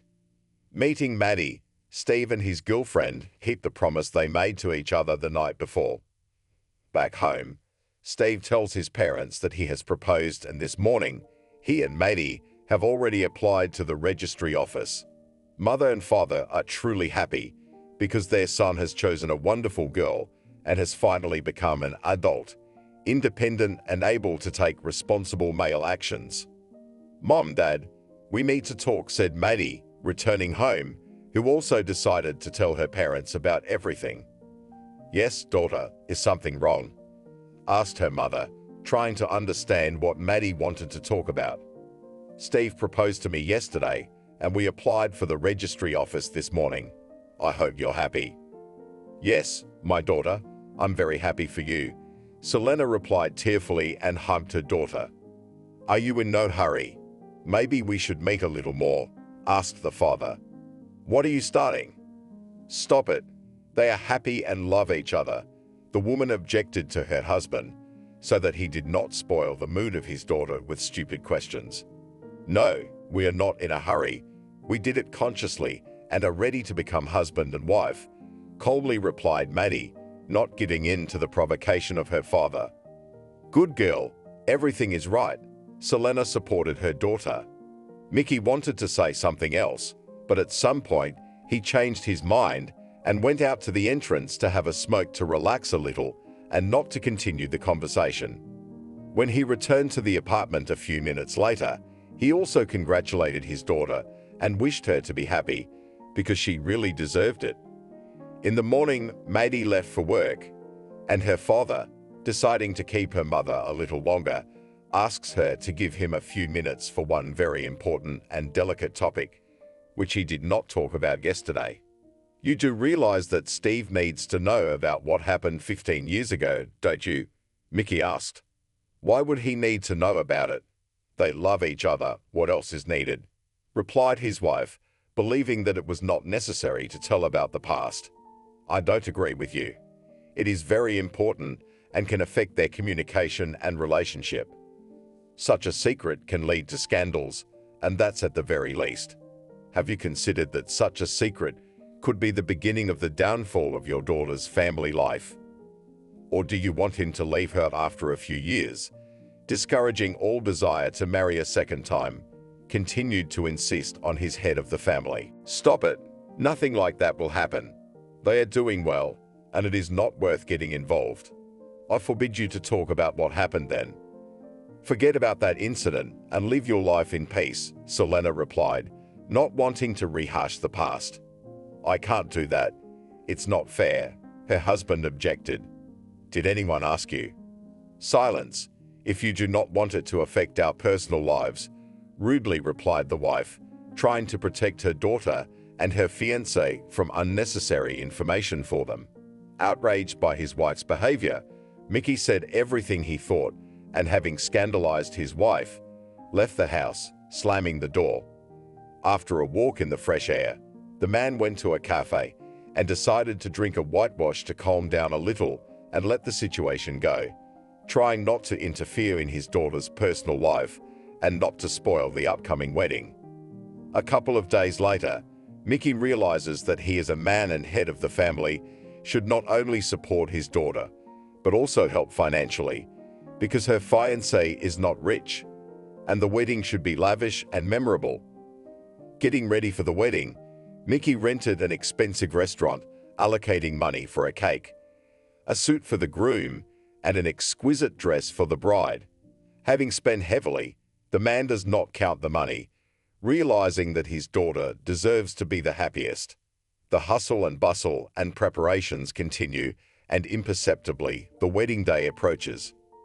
Realizing that the wedding is already in a few days, Mickey again gives in to panic because Steve knows nothing about what happened in the distant past. Returning home early, the man decides to have another talk with his wife, discussing an old family secret. He is convinced that it is impossible to hide such a thing, and Selena believes that with the truth, her husband can not only destroy the relationship between Maddie and Steve, but also cause his daughter a severe psychological trauma, since she does not know anything. Forget it. I've told you several times not to bring it up again. I don't want our daughter to suffer and cry, said Selena, demanding that her husband continue to keep the secret. If the feelings are serious and Steve really loves our daughter, it will not interfere with their relationship. If it is not and he leaves her, then let it all happen on the eve of the wedding, and not during married life, when Maddie will spend all the best years on someone who does not deserve it, said Mickey, and not seeing in his wife's eyes understanding, left the house again. Realizing that this cannot go on indefinitely, the man leaves to meet Steve. Arriving at the service station, Mickey looks for Steve and, having met his boss, asks John to take him to his future son-in-law. Hi, we need to talk and urgently, says the man, meeting Steve. Hi, okay, I'll be done with the car repairs now and we can talk, the auto mechanic replied. Your shift is over for today. John intervened in the conversation, realizing that Mickey is a serious and solid man who wouldn't come just for fun. Good, then let's meet in 15 minutes at the cafe. I need to take a shower, replied Steve, realizing that he needed to clean himself up, having washed off the dirt and machine oil. Great, I'll meet you at the cafe across the street, Mickey replied, and left the machine shop for the cafe nearby. We need to talk. My wife asked me not to say anything about it, but I realized that it's not right. The man started the conversation. What do you mean? Steve asked with incomprehension. The thing is that 15 years ago, Maddie often went fishing with me. She liked winter fishing the best because I let her run around, played snowballs with her, and took her sledding. Another trip to nature did not bode well, but something happened that I could not have expected. At some point, the ice cracked and Maddie went underwater. I did everything I could to help her, but she was in the icy water for a long time, which affected her health. What's wrong with her? Is she in some kind of trouble? Steve asked fearfully. Yes, she was very cold, and it was affecting her health. As you can imagine, I'm referring primarily to her health as a woman, Mickey admitted. What do you mean? Steve asked incredulously. The fact is that Maddie can't have children. It's my fault, and I've felt guilty about it all my life. My wife asked me never to tell anyone about it, but I realized that you are Maddie's future husband, and you should know the truth. I sincerely hope that this will not affect your family life, because you love each other, continued Maddie's father, realizing that such information could cause shock. Yes, I understand, Steve said, his thoughts scattering in different directions. For a few minutes, Mickey continued to say and explain things to Steve, but he couldn't hear anything as he was thinking about what he had just learned. After hearing the story to the end, Steve, without answering a word, jumped out of the cafe and took a cab to the fitness center. Once there, he called Maddie, demanding that she come outside right away as he had a serious conversation to have. Hi, is something wrong? You seem nervous today, Maddie said, meeting Steve outside the fitness center. Why didn't you say anything to me? Why am I finding out at the last minute? The man started asking, trying to get a confession. What are you talking about? I do not understand what's going on, confusedly replied the girl. Don't pretend. I mean that you can't have children, Steve blurted out. What? Who told you that? Maddie asked, shocked. Your father. He told me about your diagnosis, and he thinks it makes me want to marry you. I'm sorry, but it's over between us, Steve declared, dumping his fiancé on the eve of the wedding. Having said everything, he did not wait for Maddie's answer and left, despite the fact that the girl began to cry, not holding back emotions and grief from what she had been through. Realizing that the workday was continuing and she had been let go for a few minutes, the girl returned to the fitness center and, constantly wiping away her tears, struggled to work the day through to the end. Finishing her last workout, Maddie headed home to talk to her parents and find out if Steve, who was no longer answering her phone calls, was telling the truth. Is it true that I can't have children? Maddie asked from the doorstep when she saw her mother. Hi, daughter. Who told you that? Asked the mother, not expecting that the girl could know about it. My father talked to Steve, and when he found out, he left me. So is it true or not? Continued to ask Maddie, wanting to know the truth. Yes, daughter, it is indeed true. I'm sorry, we didn't want to tell you about it because we were afraid it might affect your psyche. 15 years ago, while winter fishing, you fell through the ice and froze to death. It didn't affect your health, you didn't even catch a cold, but it left an irreparable mark on your female health. I'm sorry, Selena replied, revealing what she had been hiding so carefully all this time. I'm going to the capital. I don't want to live here anymore, Maddie said, having discussed the family's secret with her mother and decided that she didn't want to cross paths with Steve or his acquaintances. I understand, but can't we wait for Dad first? Mom asked. Okay, Maddie replied, agreeing with her mother. In the evening, the family gathered and discussed what had happened. The father supported his daughter's decision and gave her money for the first time, so that Maddie could start a new life in the capital and, having rented an apartment, could quietly look for an apartment. Having coaxed with Maddie, Steve went to the nearest bar and, determined to forget about everything that happened to him, got drunk. He doesn't come home at night and doesn't show up for work in the morning. Several weeks pass, but no one can find the man because his cell phone is disconnected and neither at home nor in the car repair shop do not know where he could have disappeared. Realizing that Steve has disappeared, the father once again comes to the workshop to talk to his son's boss and discuss their further plan of action. Thinking that something may have happened to him, John suggests calling the police and writing a report on Steve's disappearance. Hearing this, Austin realizes that the long drunkenness of his work colleague can turn into a real problem, not only for him, but also for those around him. Deciding to save the situation, Austin admits that he took pity on his friend and did not give him away to the chief, since Steve lives in his garage. Talking to Sergei Inokentьevich and John, Austin promises to talk to his friend and bring him home soon. Arriving at his garage, Austin tries once again to talk to his colleague and talk sense into him, as his parents have begun to sound the alarm and are ready to report him to the police if he does not return in the next few days. Deciding not to inconvenience his colleague and partner, Steve thanks Austin for his help and, having sobered up a bit, orders a cab home. Upon arrival, the man tried to quietly and stealthily make his way to his room, but he was unsuccessful as he knocked over everything in his path. Where have you been? The mother asked, seeing her son staggering and struggling to stand on his feet. He had been drinking and living in a friend's garage, Steve answered in a calm tone. Can you explain what happened? We were getting ready for the wedding, and you disappeared. Where's Maddie? We can't reach her, Mom continued, trying to figure out what's going on.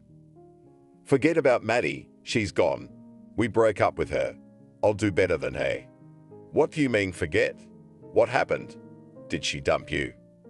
No, I dumped her. She can't have kids. Why would I want her like that? Steve said, and not wanting to continue the conversation, went to his room to sleep and recover. Being under the constant control and supervision of his parents, Steve was able to pull himself together to get back to work and get on with his life. As time passes, things get worse as Steve continues to abuse alcohol, ignoring his boss and parents. This leads to constant scandals, but everyone is only disappointed in Paul, realizing that no words he hears and does not understand. Addicted to the bottle, the man could not drown out the pain and decided that it would be best to try to find a replacement for Maddie, finding an equally pretty girl. In his spare time, Steve has a promiscuous relationship and changes girls like a glove, but none of them can compare with Maddie, so the man drinks even more. Realizing that it is impossible to get results from Steve, John stops trusting the employee and removes him from serious work, making the man an assistant to Austin and Billy again. Having cut Steve's salary in half, John continues to keep him in the car service solely out of respect for his old comrade. The parents don't let up. After waiting for their son to come home from work, they invite him into the kitchen for another talk. "Son, how long will it last? It's been more than a year, and you still do not want to take the mind," tried to get through to Steve's worried mother. "Why are you bothering me? I know how to behave," Steve replied defiantly. "Why are you doing this to your mother? She's worried and wants what's best for you," Billy tried to calm his son down. "Give me a break. I know what's best for me. I don't want to hear or discuss anything," the son replied and left the house, again asking Austin to shelter him in the garage so that no one would interfere with his immoral lifestyle. A few weeks later, Steve returned home again, as he did not have enough money to drink, and his friends did not lend him any more, realizing that no one will return the debt. So several more years pass, during which Steve has not been able to find a girl, at least in something resembling or surpassing Maddie. John got tired of the drunkard and fired him, apologizing to his friend for being tired of his son. Steve wasn't going to look for a job for a while, but his parents insisted that he go for an interview and at least get a job as a security guard at some store. After receiving another rejection, Steve returned home and took a bottle of white water and turned on the news. A few minutes later, he saw a news report with a famous car racer. Oliver talked about his return to the big sport and admitted that one person had helped him in this. It was to this woman, who became his wife, that he decided to dedicate his first victory at the World Championship, which started in the capital. When Oliver introduced his wife, Steve was numb with surprise when he saw Maddie, holding the hands of two babies on the screen, and bit his lip in self-pity. Turning off the TV, he drifted off to sleep, but he couldn't sleep, having spent the most painful night of his life. Barely waiting until morning, Steve mustered up the courage to call Maddie. "Hello. Did you want something?" the woman asked, answering the phone. "Hi. Yes, I'd like to meet," Steve said, not expecting her to answer at all. "Okay, I don't mind. I'll be in the capital for 2 more days, if you want to come and talk," answered Maddie, and distracted by the children, hung up. Thinking that he should apologize for what he did a few years ago, Steve borrowed money from his father and, finding more or less decent clothes, went to the station. Arriving in the capital early in the morning, he called Maddie again to arrange a meeting. A couple hours later, Steve arrived at the agreed place and saw Maddie sitting at the far table. "Hi, good to see you," Steve said. "Hi, let's get to the point. What did you want to talk about?" replied Maddie, who clearly didn't have the time or desire for a long chat. "I wanted to apologize for something I did years ago.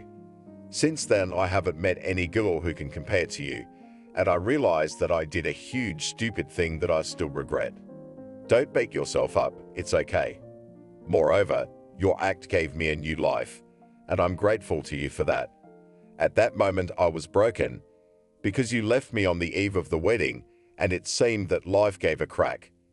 I decided to change my surroundings and start my life with a clean slate, so I moved to the capital and never regretted it. It was hard at first, but I managed to get into a sports rehabilitation center, where I realized myself as a specialist who is appreciated and respected. A few years ago, I met Oliver, who had survived a terrible accident that left his wife dead and him disabled. Taking him seriously, I did everything I could to get Oliver back on his feet, and in just a year I achieved a positive result. Having attached to me, he confessed his sympathy and I, having avoided any attention from men for a long time, reciprocated it. It turned out that from his first marriage, he had 2 wonderful kids, whom I loved as my own, and admitted that I could not have children. Oliver was not embarrassed by this, and I became the mother of his sons, wonderful boys who made me happy. But you know what the most important thing is? Matey asked, looking straight into the man's eyes. And what is it? Steve asked in a sad voice, realizing that Maddie met him only out of pity. There was a hormonal disruption in my body, which can be called a miracle. I'm pregnant, and we're about to have another wonderful baby boy. As you can see, a diagnosis is not a judgment, and God alone knows what is in store for each of us. The sea breeze playfully fluttered the curtains of the wide-open windows in room 13 of the Albatross Hotel. The dark blue sky, which seemed unrealistically low, was studded with 1,000 stars. Cindy sat on the edge of the bed and stared out into the night's height and infinity, swallowing her tears and trying not to pay attention to the way her husband was struggling with the knot of his tie, pulling on a suit he'd hastily bought before a corporate party. And that these hysterics to me no longer arranged, he threw, frowning at his reflection in the mirror. Got it? Got it, Cindy sighed and sniffled. This was supposed to be their first family vacation, and it turned out Harvey was leaving her for a mistress. He generously promised that he'd be back in the morning so they could go on some excursion because, as he said to himself, he wasn't a monster to leave his redneck without a cultural program. I picked you up on the street, grinned her husband, turning away from the mirrored door of the closet. You're supposed to kiss my feet, so, oh Cindy, you'd better shut up. You're going to end up back in the dumpster. Got it? Yes, the girl nodded. Actually, she would never have said that out loud, but over the last 6 months it had begun to seem to her that if she were a dog, she would be more inclined than any other dog to memorize and obey every command perfectly. Because it was this obedience and following orders that her own husband now constantly demanded of her. Cindy was born in a small mining town and was around orphan mom, and dad died when the girl was 6 years old in a car accident. She was saved from the orphanage by a great aunt and in principle, though she did not spoil her with affection, but did not offend her.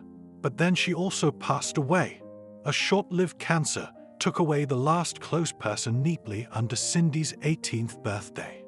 In the meantime, the house they lived in had fallen into disrepair and was about to be declared an emergency. Cindy had just graduated from high school and was struggling to make a living, doing anything to get paid. Harvey came to town on a business trip. He was a senior manager for a trucking company. Once he went for a snack in a local cafe, but in fact in an inexpensive canteen, and naturally, as a sophisticated service resident of the big city, was terribly dissatisfied with everything. Cindy worked there as a waitress, served his table. She took all the claims, apologized, and then, along with tips, she fell on her tray a note with a phone number. And she called it, and then Harvey asked her out. And on the 3rd date, he told her what he wanted. And he wanted to ask her to marry him. He immediately voiced his attitude: serious relationship, a strong family, where the wife is engaged in the house and husband, and not spinning her tail, building her career, or some other nonsense doing. Harvey wasn't a clairvoyant and didn't have the talents of FBI profilers, but he vividly recognized Cindy as inexperienced, timid, and most importantly, driven. Just the kind of woman he needed. At first, Cindy felt like Cinderella, who had lived to see her happily ever after. She sincerely tried to please her husband in everything, and his discontent, reproaches, and admonitions were taken for granted and even useful, because she had to learn to be a good wife. Harvey decided how much to allocate for food, clothing, entertainment, and himself. By the way, he always kept in priority. 3 cutlettes on a plate for him, 1 for his wife, a new sheepskin coat for winter, because the old one had frayed sleeves. Boots, my husband frowned once. Then, you put on 2 socks in the fall and it will be fine. Where do you have to go so much? To the store? Nothing. Our grandmothers wandered around in felt boots and sang songs. So, stop fooling around, Cindy. Don't make me feel bad. In the 3rd year of marriage, Cindy tried to talk about how she should get an education. Well, maybe at least learn to be a manicurist.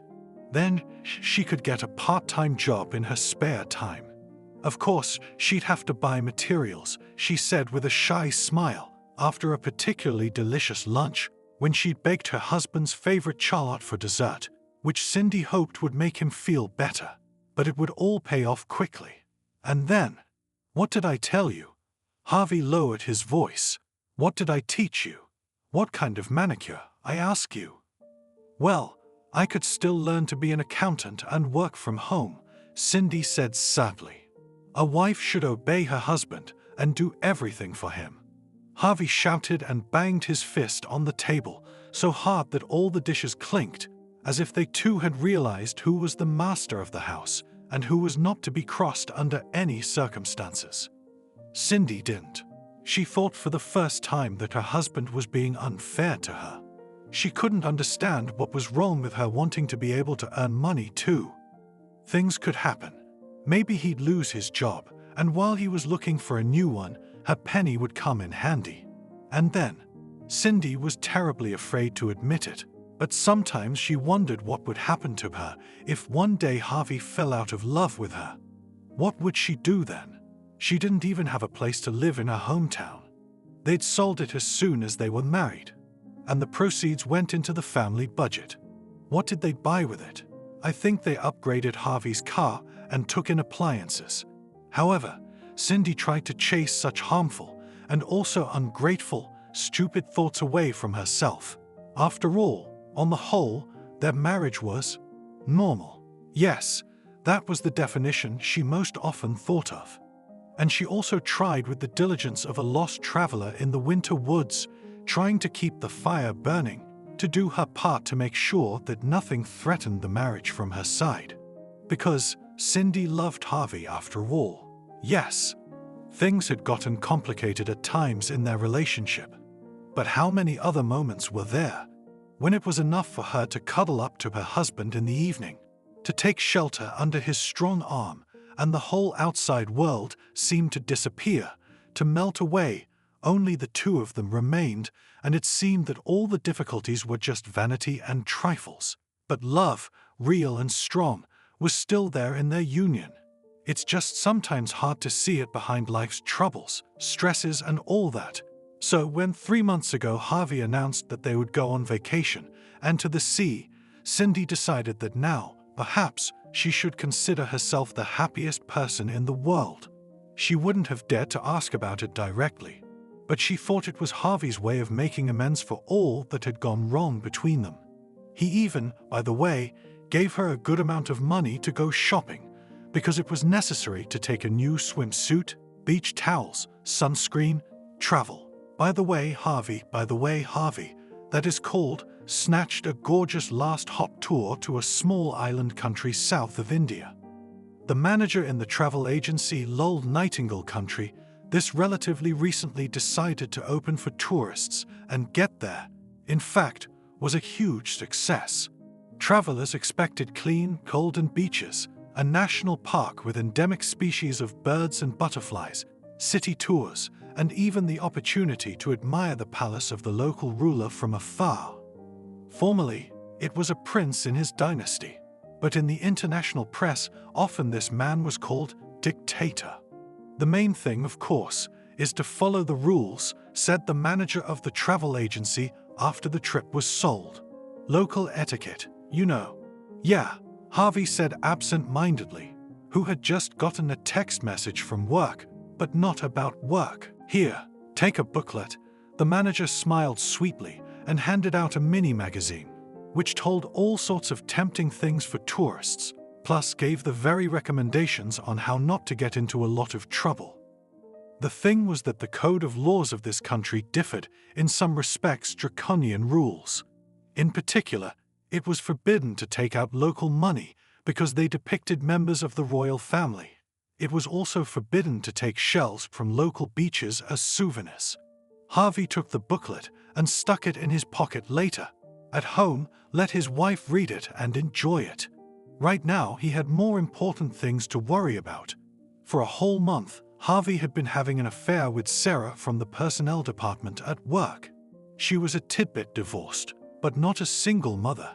In a new marriage is not raring to go, sits on the fitness, figure appetizing, and most importantly, nature passionate. Harvey she quickly took in a turn, and he, although in principle previously did not think about cheating on his wife, quickly decided that in vain, limited himself, loyalty kept Cindy. In general, she was the right woman for him, as a mistress in the house. But there was no passion, no fire like that in a long time. Her provincial innocence quickly became tiresome, and both women were like yin and yang. Cindy was naturally brown with straight hair below the shoulders, gray eyes, all thin and thin. Sarah artificial platinum blonde with green eyes. She could make up so that looked like a girl from the cover, dressed on the edge of propriety, and how she could laugh, poured on mermaid seductively, just so soul-taking out. And now she sent a message, so and so, I'm going on vacation. Sorry, honey, you'll have to do without me, because I'm flying to the tropics.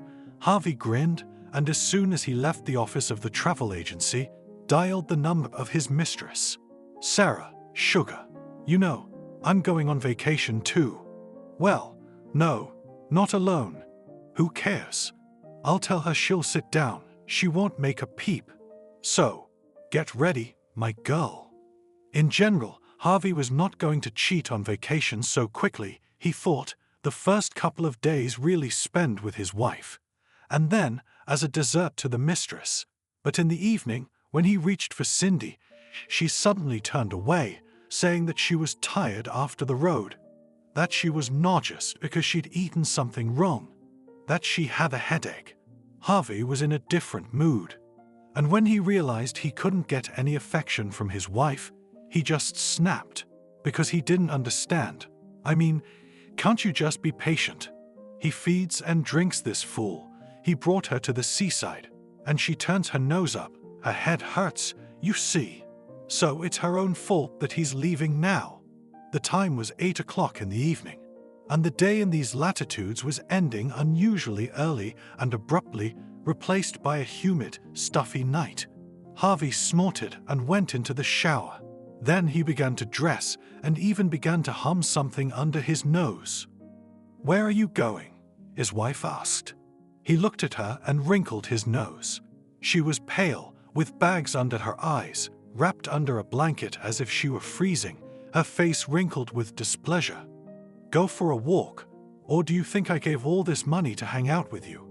No, Cindy, you're not gonna ruin my vacation. You want to spend it in a hotel room. You're welcome, but don't whine to me afterward, you hear me?" Then Harvey reminded the girl where he'd picked her up from, and he slammed the door loudly and with all his might left the room. Cindy leaned back on the bed, buried herself in the pillows. She covered her eyes in the hope that she would doze off and sleep would ease her physical suffering. But what about her soul? It must have been half an hour. I couldn't fall asleep. From somewhere downstairs in the courtyard of the hotel, music and songs could be heard. Cindy squeezed her eyes shut and wiped away her tears, imagining her husband coming back in the morning, and her lying there like an abandoned, old and unnecessary thing. And he would come back, bringing another woman's scent, as if imprinted with the traces of someone else's caresses. Cindy had long ago guessed that Harvey had a mistress. She'd begun to suspect it almost a month ago. It was like a strange female instinct kicked in. The husband was different. It was so subtle and yet so obvious that it was impossible to put the change down to anything else. And now, while he was in the shower, she was quite bold and took his phone, and in the last messages with a contact labeled as accountant, Senior had explicitly stated that he was coming over, that they would go to a restaurant to eat shrimp, and then she would show him. There was a picture attached, but Cindy squeamishly threw the phone away. She was shaking. She'd never been so disgusted in her life, but she didn't say anything. She could have sworn on her life that talking wouldn't have changed anything. There was a burst of laughter under the windows, then something clapped, whistled, and right in front of the balcony of the room where Cindy was in the cocoon of the blanket, fireworks burst out, scattering myriads of golden and scarlet sparks. The girl involuntarily smiled at such a sight, like a fairy tale flower made of fire and precious stones that could not be ignored. Nobody died, did they?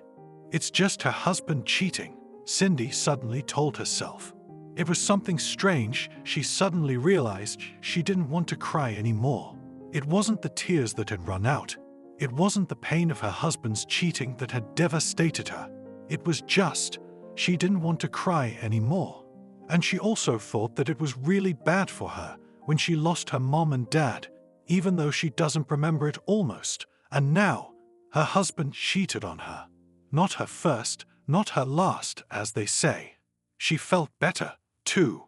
The nausea and headache were gone, and it was unbearably hot under the blanket. Cindy threw it off, sat up, put her feet on the floor, and then, as she was in her pajama shorts and tank top with thin straps, went out onto the balcony. She leaned on the railing and leaned forward and down.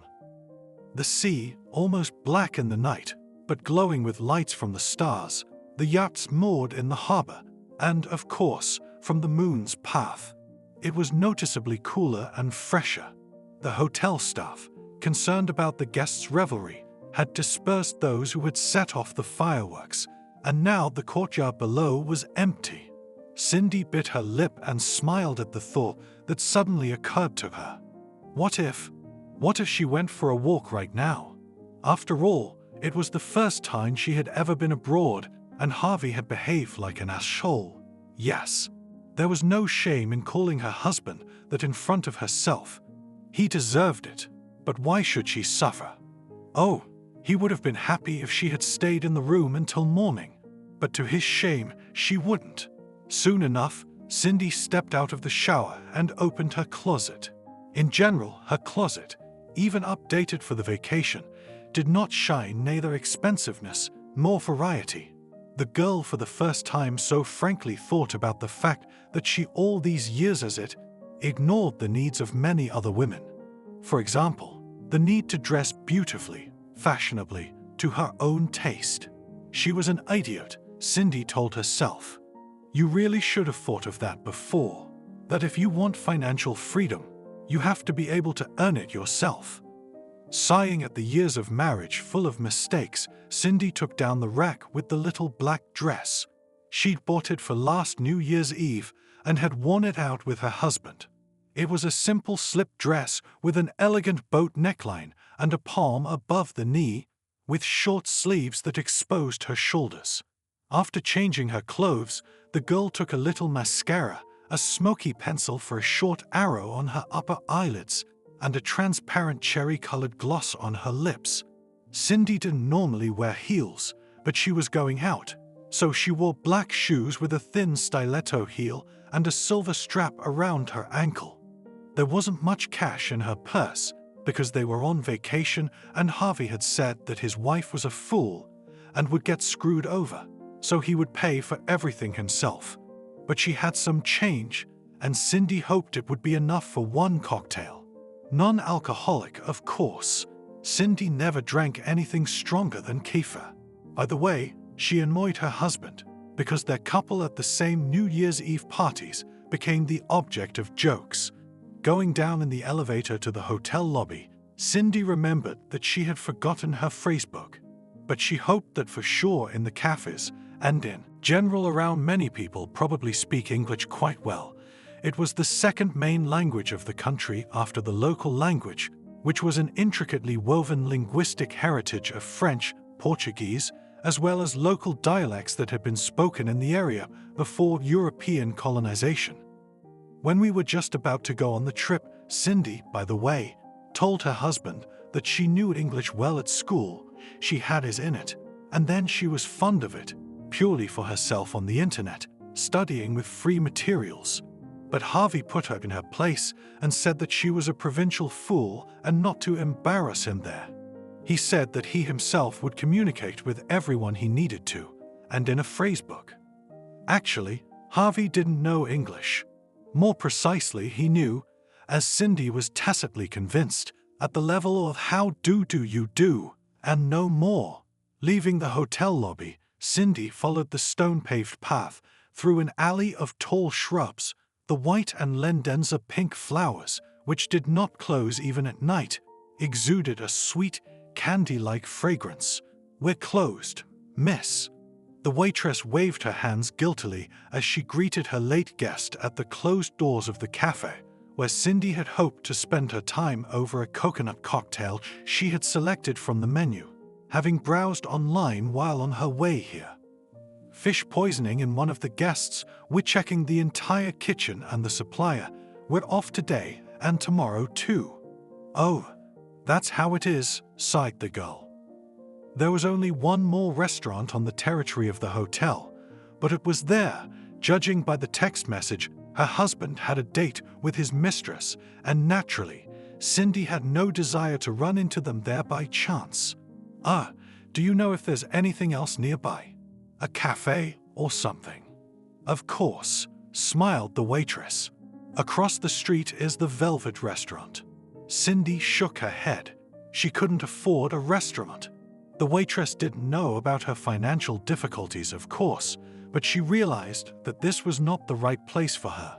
So she named another restaurant, a karaoke club, and a nightclub on the beach, which was about 10 minutes away along the promenade. The last option seemed to Cindy to be the best. In general, it was absolutely not in her habit to go out for a walk alone. Without her husband, especially at night, she would never have allowed herself to do that before. Nor, of course, would Harvey. But now it was different. It was as if Cindy had received a golden ticket that allowed her to break the unwritten rules of behavior of a good wife.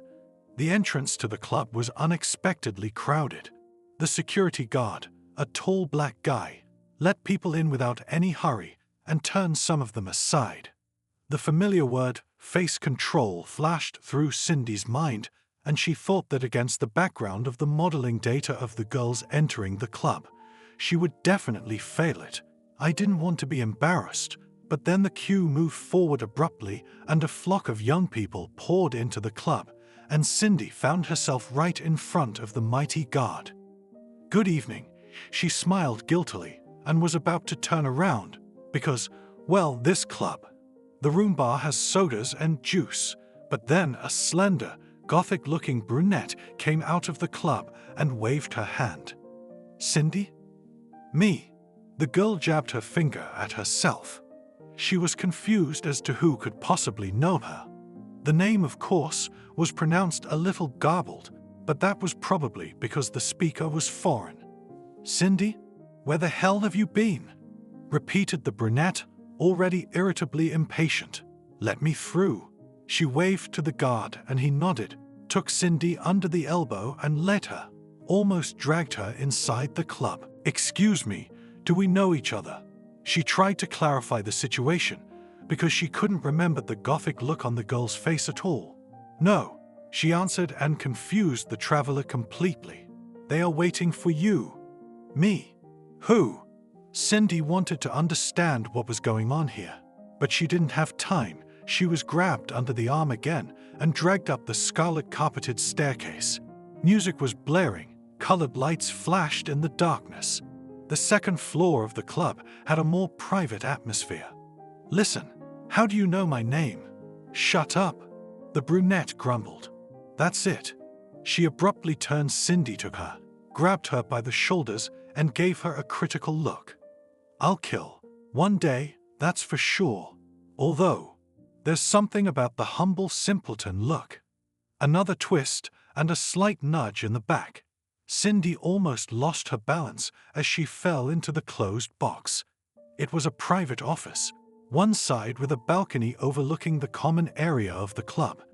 There were several men sitting on a sofa by a low table, but only one of them really caught Cindy's attention, and they locked gazes with him as she entered, swaying awkwardly on her heels. Blonde-haired, clearly not from around here, he was dressed in slacks, a white shirt and a purple vest. His whole look reminded Cindy of a jazz-era mafia movie she'd seen, and she had the stupid thought that this was what their man might look like. "Wow," said the bald guy sitting next to the blonde guy with a toothpick in his mouth. "You're just in time, baby." Cindy rounded her eyes. Now she was sure there had been a mistake, because she didn't know any of the four men. "Show some class, baby," exclaimed the other one in the wrinkled light-colored suit, who had clearly had more than enough to drink if you wanted to stay sane. And then he pulled out his wallet, took out a wad of bills, and waved them in the air, beckoning Cindy to him. "You're yummy." Something began to dawn on the girl. A crowd of men. She's alone. There is still an elevation near the table with drinks and appetizers that looks like a large bollard, and a pole in the middle of it. It looks like they were waiting for the girl too.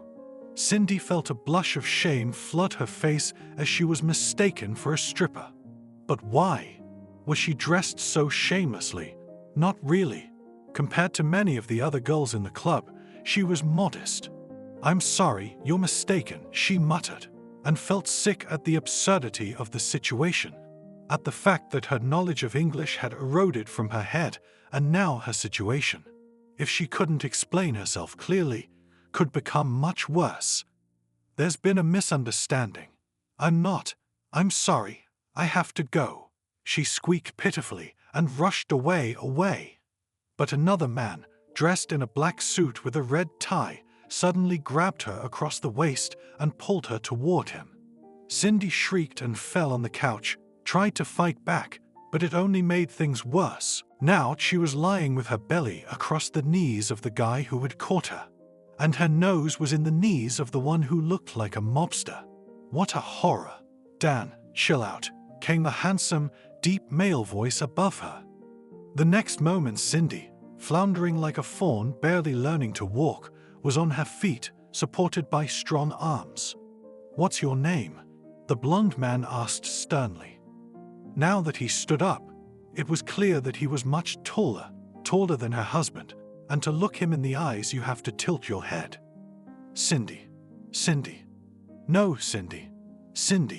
There's been a mistake. I didn't come this way," I mumbled, trying to pull away, but he wouldn't let me. It was embarrassing, hurtful, and strangely hot around this man. "So, you're not?" I'm not dancing," exhaled Cindy. "Let me go, please." "Jake, what's going on?" the bald guy grumbled.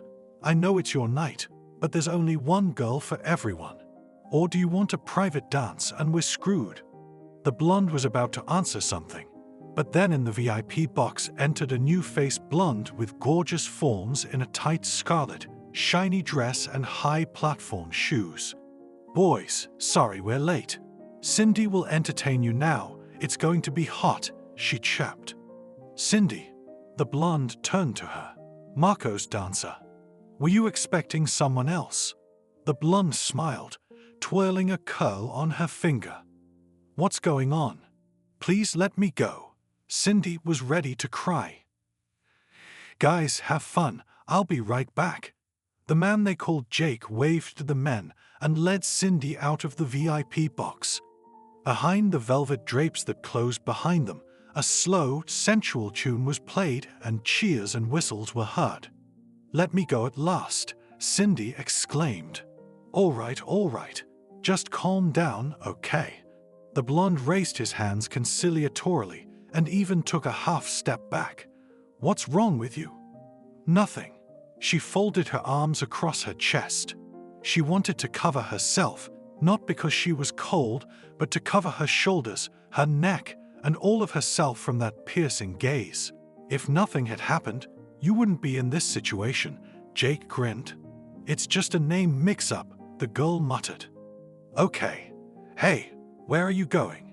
When Cindy tried to sneak out again, now she was lying with her belly across the knees of the guy who had caught her, and her nose was in the knees of the one who looked like a mobster. What a horror! "Dan, chill out," came the handsome, deep male voice above her. The next moment Cindy, floundering like a fawn barely learning to walk, was on her feet, supported by strong arms. "What's your name?" the blond man asked sternly. Now that he stood up, it was clear that he was much taller than her husband, and to look him in the eyes you have to tilt your head. "Cindy. Cindy. No, Cindy. Cindy. There's been a mistake. I didn't come this way," I mumbled, trying to pull away, but he wouldn't let me. It was embarrassing, hurtful, and strangely hot around this man. "So, you're not?" I'm not dancing," exhaled Cindy. "Let me go, please." "Jake, what's going on?" the bald guy grumbled. "I know it's your night, but there's only one girl for everyone. Or do you want a private dance and we're screwed?" The blonde was about to answer something, but then in the VIP box entered a new-faced blonde with gorgeous forms in a tight scarlet, shiny dress and high platform shoes. "Boys, sorry we're late. Cindy will entertain you now. It's going to be hot," she chirped. "Cindy," the blonde turned to her. "Marco's dancer? Were you expecting someone else?" The blonde smiled, twirling a curl on her finger. "What's going on? Please let me go." Cindy was ready to cry. "Guys, have fun. I'll be right back." The man they called Jake waved to the men and led Cindy out of the VIP box. Behind the velvet drapes that closed behind them, a slow, sensual tune was played and cheers and whistles were heard. "Let me go at last," Cindy exclaimed. All right. Just calm down, okay?" The blonde raised his hands conciliatorily and even took a half step back. "What's wrong with you?" "Nothing." She folded her arms across her chest. She wanted to cover herself, not because she was cold, but to cover her shoulders, her neck, and all of herself from that piercing gaze. "If nothing had happened, you wouldn't be in this situation," Jake grinned. "It's just a name mix-up," the girl muttered. "Okay. Hey, where are you going?" When Cindy tried to sneak out again. "Actually, I just picked a normal place to have a little talk," Jake said, "and I didn't mean to. So you're the kind of woman who won't let you pay for yourself. What about without the subtext? It's not a date, really? I'm sorry, but I wouldn't be flattered if a woman fainted in front of me." Bowing her head low, Cindy nodded and stomped over next to her. How embarrassing. No, she wasn't the type to pay for herself. If only because it had been a long time since she'd had her own money and her spouse had paid everywhere. She'd heard about this place, fancy, impossibly expensive, and tables booked almost ahead of time. "Mr. Wilson, welcome." The receptionist rushed up to them. "At last you have honored us with your attention again. You and your lovely companion." The receptionist gave a second-half bow to Cindy, and she gawked. "I guess this Jake guy is famous around here." "A table where it's quieter," the blond man threw in. "Yes, of course. Would you like a view of the harbor?" Jake nodded. They were escorted to a table by the window. It was elegantly set with a fancy, ornate arrangement of live oil. He was born in Alaska. His father was a motorboat repairman, and his mother was a school nurse. Jake graduated from Harvard, becoming a lawyer specializing in international law. He began to build a career in one of the firms in New York, but then on vacation decided to visit these islands and just fell in love with the tropical flavor of local life. He decided to try to find a job here, and he found one. And now for 3 years he has been here, slowly combining, in fact, endless vacation and career. Sounds like a fairy tale, Cindy smiled. From the outside, Jake nodded. But in reality, sometimes I don't leave the office for a week. Today was my day off. And I blew it. Friends can wait, but a damsel in distress can't. I'm not a damsel in distress. Well, then what are we doing here? And by the way, what are you going to do next? We're flying back in 10 days. Do you have a good divorce lawyer? What? I didn't think. Cindy swallowed hard. About divorce. Do you love him? It was a very simple question, and yet unbearably difficult. and even more so when it came from a man she had met under such strange circumstances. "It's very personal," Cindy replied. "Thank you for buying me dinner. Will you let me walk you out?" Cindy nodded. "Can I have your number? Don't take this the wrong way, but I think we should still talk about everything." Cindy dictated the number. Everything she had experienced in the last couple of hours was starting to feel like a dream. Too many emotions and not the most pleasant ones. And then, suddenly, like in a movie, a mysterious stranger gives her a helping hand. Jake paid the bill and walked out of the restaurant. He led her to a car, and although Cindy didn't know the make of the car, she realized it was something very expensive. Said to bring it up from the club parking lot, he explained, opening the front passenger door in front of her. "Buckle up." He threw her a stern look, since Cindy didn't do it right away. The fine for not wearing a belt on a passenger is $2,000 plus 12 hours of community service. The passenger pays. The local government is very sensitive to safety issues, and all the deaths that have occurred on the island are believed to attract bad luck to these lands. So they warn them as best they can. Cindy hummed and hurried to buckle herself in. She was glad in her mind that Harvey wasn't going to rent a car here. He had a habit of not wearing his seatbelt and called his wife a coward if she remembered to do so. As they drove up to the hotel, Cindy thought about what would happen if her husband saw her with another man. She'd never given him any such reason until this evening. But when they'd said goodbye to Jake, when she'd gone up to her floor and entered the room, empty as expected, she suddenly realized that it would probably give her a prickly, vindictive pleasure. And then Cindy just wanted to sleep, the dense dinner, and the generally tired body, for which the long flight had only ended the previous morning. She fell asleep as soon as her head "What?" He gave her a strange look. "It's okay, don't start," and he shrugged his shoulders, dropping her hand. Cindy thought with irritation that her husband always managed to ruin every good thing they'd done that seemed to bring their family closer together. And then, involuntarily, it was as if someone had forced into her head the idea that a little trip to a tropical paradise with Jake would have been different. Lucky someone. Sighed Cindy silently about the blonde lover, which of course he already has. Well, all will appear soon. Such men do not stay on the beach for long. Finally, they returned to the beach. The guide offered everyone snacks and soft drinks seized in advance from the main island and waiting for tourists in cooler bags on the boat. The guide caught the hand of an elderly lady, I think she was from Germany, when she wanted to pick up a pebble from the beach as a souvenir. From his hurried speech, Cindy realized that it was forbidden to take the pebbles out of here specifically, doubly threatened with some draconian fine. The German tourist frightenedly returned the stones to their place in the surf. Finally, it was time to go back. What happened? The same German lady got excited as the boat approached the pier where it had originally left. "I returned those stones." "I don't think that's on you," Cindy reassured her. "Well, it's not for all of us. Something serious must have happened." The thing was, there were people on the beach. Cindy didn't know much about it, but they seemed to be local authorities, like the police. The girl opened her eyes and Jake was among them. He was dressed in uniform pants, short safari-style boots, and a beige short-sleeved shirt with some kind of colorful patches.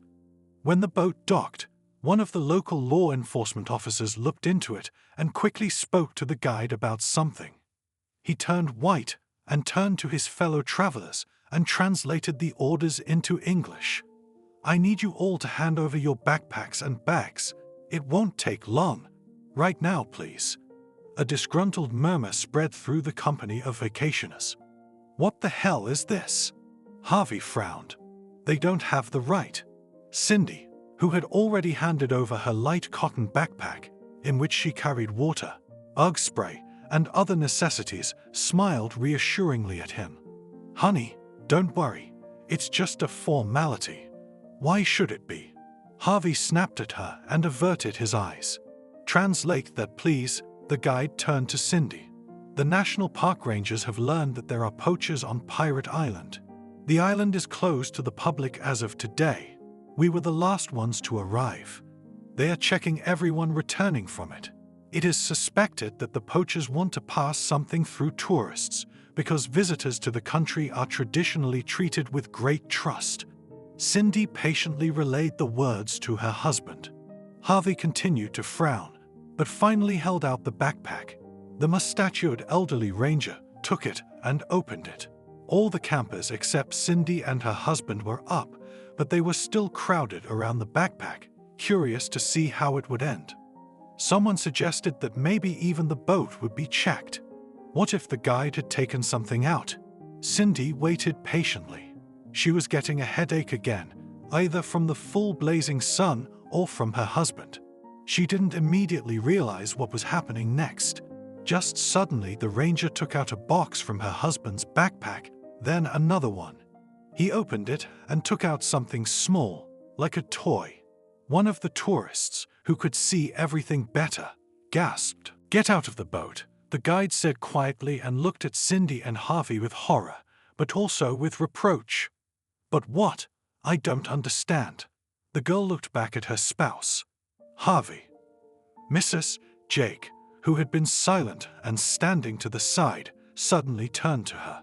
He was holding out his hand to her now, offering to help her to the shore, but his eyes were cold.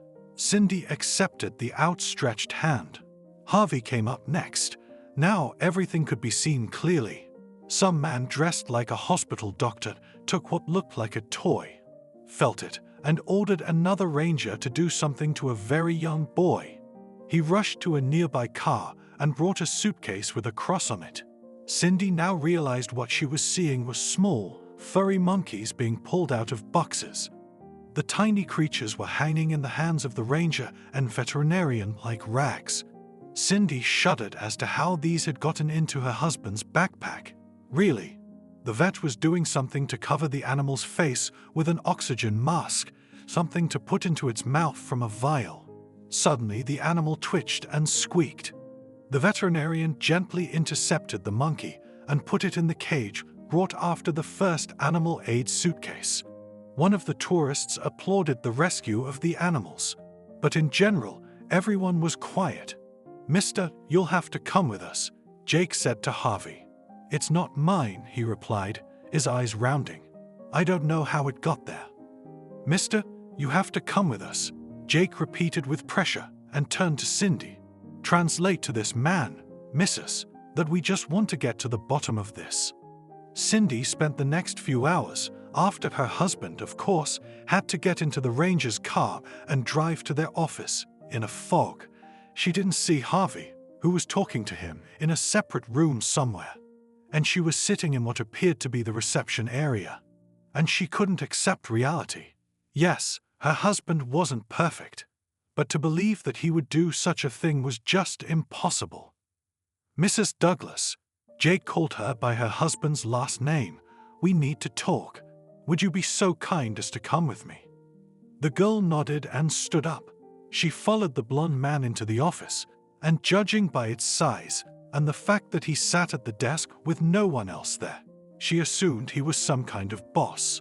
"So, I want to hear your side of the story." Jake switched to a more familiar style of speech. "I don't know what happened," the girl said. "We were just on a field trip, and Harvey took it this morning. He didn't even ask me. We were walking with the guide all." Cindy blinked, feeling like crying. And then, "I don't know. Harvey would never."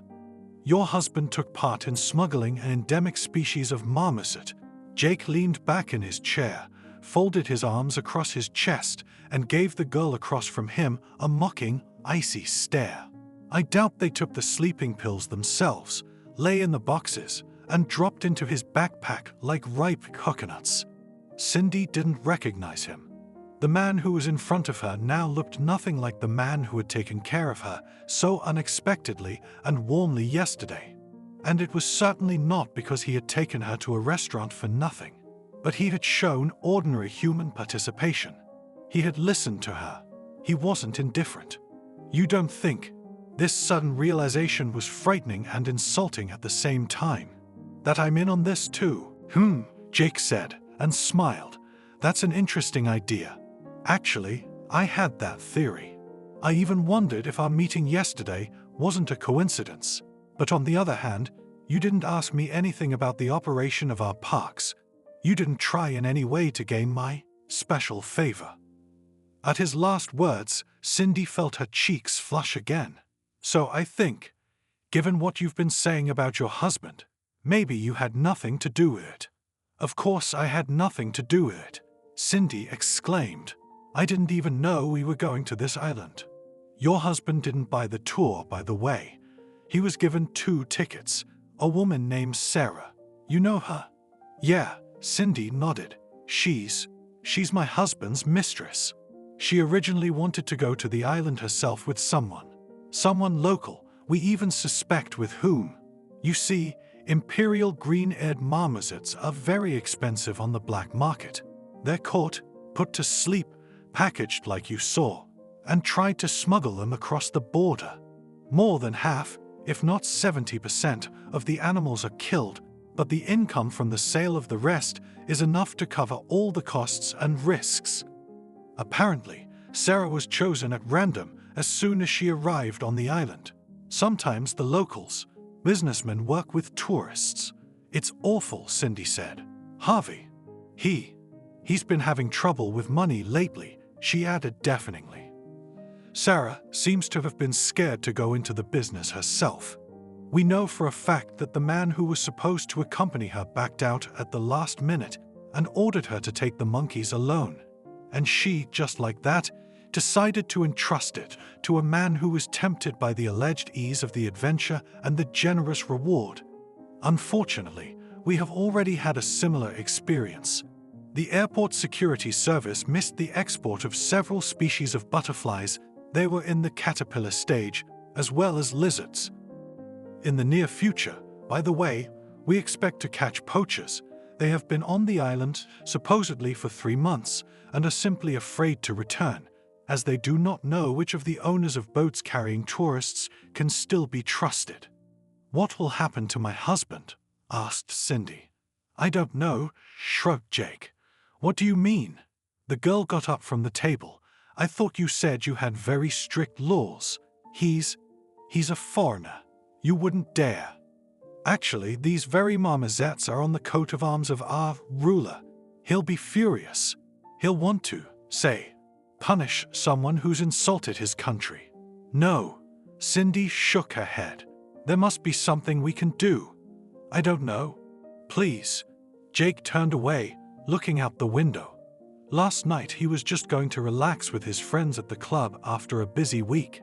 Then this strange tourist practically fell on their heads. Jake couldn't explain the reasons for his own behavior. He just wanted to help this girl, to comfort her, to protect her. He hadn't tried to impress her, and he'd taken her to the restaurant because it was close to the club and had good food. He hadn't tried to seduce her. Only later, when he returned to his apartment in the morning, he thought about the fact that it was unusual for him.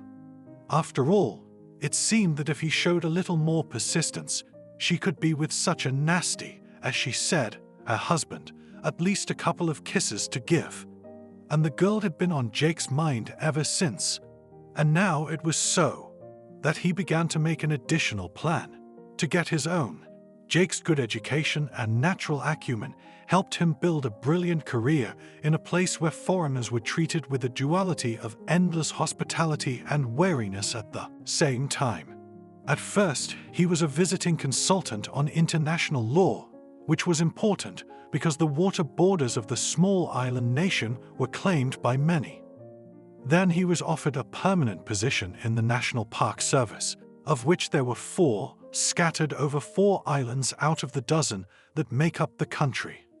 2 years ago, as a lawyer, Jake had been involved in a successful case in which a neighboring country had paid a large compensation for trespassing by its fishing trawlers, causing great damage to coral reefs. The sole ruler of the island country, who held the title of king like his father and his grandfather before him, had noticed the success of a foreigner so zealous for the natural well-being of the area. And he offered Jake not only a promotion, but also a lot of privileges, as well as simplified citizenship, while other foreigners could get it only for generous investments, for example, for starting a business that would provide jobs for the local population and taxes for the local budget. And now the woman sitting in front of him seemed to be begging him to do anything to save her husband. Jake grinned. The gray-eyed tourist was charming, but not enough to get everything from him just like that. "I can talk to someone," he said as if he didn't care at all. "Maybe your husband will just get off with a fine and being put on some list." "What list?" Cindy didn't understand. The list that could deny him a visa to neighboring island countries, for example. And that's it. The girl was relieved. "This is the first vacation we've taken in years. I don't think it's such a big loss." "The fine will be $50,000, Jake added, watching the girl's reaction carefully. "Plus your husband will be flogged in the main square, along with his mistress. She's under arrest, too." "What?" Cindy now thought her heart might stop on the spot. She couldn't call her husband perfect. She couldn't say Harvey was the man of her life or her favorite person in the world. But still, he was her husband, her family man. And at the thought of what could be done to him, and that money, they could never raise that much money from friends and acquaintances. So what do we do? Sell the apartment? It seemed to Cindy that all the air was gone from the room. She raised her hand, pressed it to her neck, rubbed it nervously, and sighed convulsively. A moment and Jake was sent a pleading look. "Please, isn't there anything we can do? We don't have that kind of money and you said you were a lawyer. Isn't there anything you can do?" "No, you can't." "What do you mean, you can't do it? It's not gonna happen." Charming panic. The blonde grinned and squinted. "What do you expect me to do? Go to the governor and tell him to forgive the smuggler because his wife needs it. And by the way, why is this so important to you? Isn't this all just retribution for treason? Anybody else in your position would be jumping for joy. Of course, paying the fine is bad enough. It's bad for your well-being too." Cindy was in a foggy haze. She saw Jake in front of her and saw him as her last Cindy. Please shook her head. Tears rolled down the girl's cheeks. Please, just something. I want to see my husband. Don't I have the right to do that? You know, I've already done something. I've talked to someone and assured them that you had nothing to do with it. You like animals, don't you?" "Yeah," Cindy nodded. "I would never." "I believe you. And I'm really sorry that our acquaintance took place and continued under these circumstances. But you know what?" Rising, Jake walked around the table and stopped in front of Cindy, a step away from her, a hard look in his eyes, a slightly lowered tone. "I'll see what else I can do.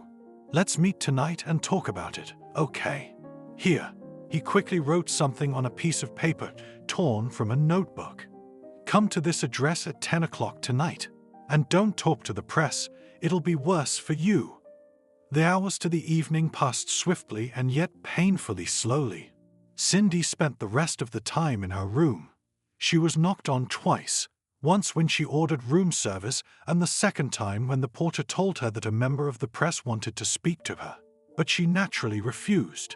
In the evening, Cindy called a cab and gave her an address. It turned out to be a residential complex in the center of the city, and judging by the serious security at the entrance and the appearance of the building, it was an elite one. The girl was stopped in the lobby and asked who she was, and then nodded, letting her in, clearly alerted to her arrival.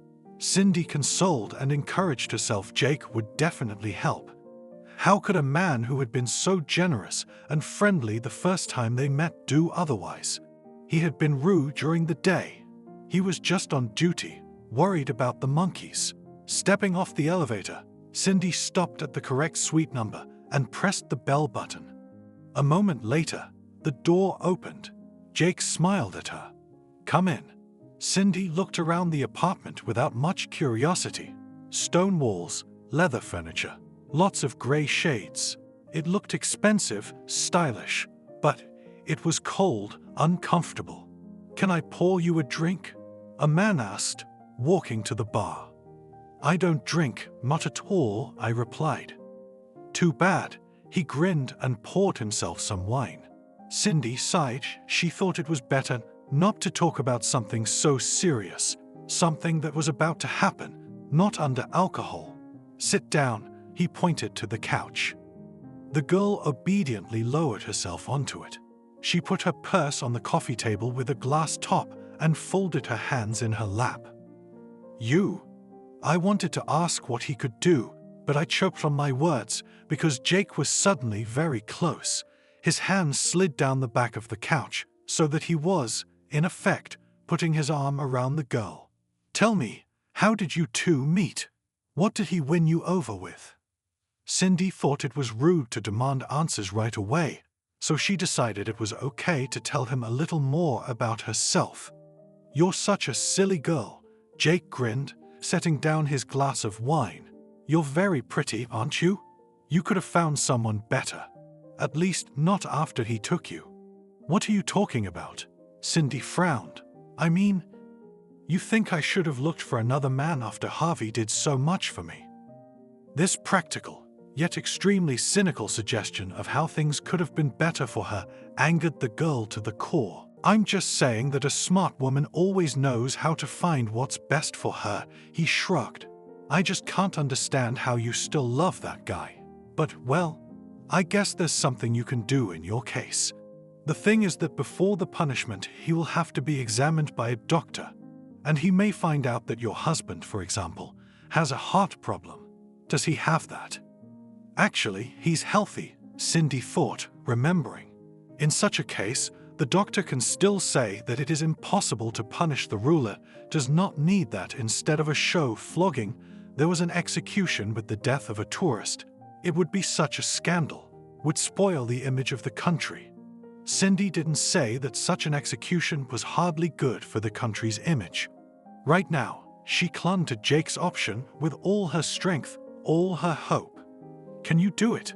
she asked, reaching out and grabbing his hand. "Maybe," he said thoughtfully, and covered her slender, cold fingers with his hand, lightly stroking them.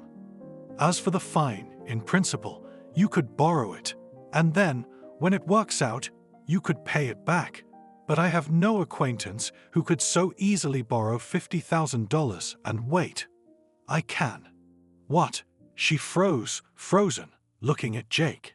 His words should have been encouraging, reassuring, but along with that, Cindy began to realize something, or rather, she began to have some suspicions.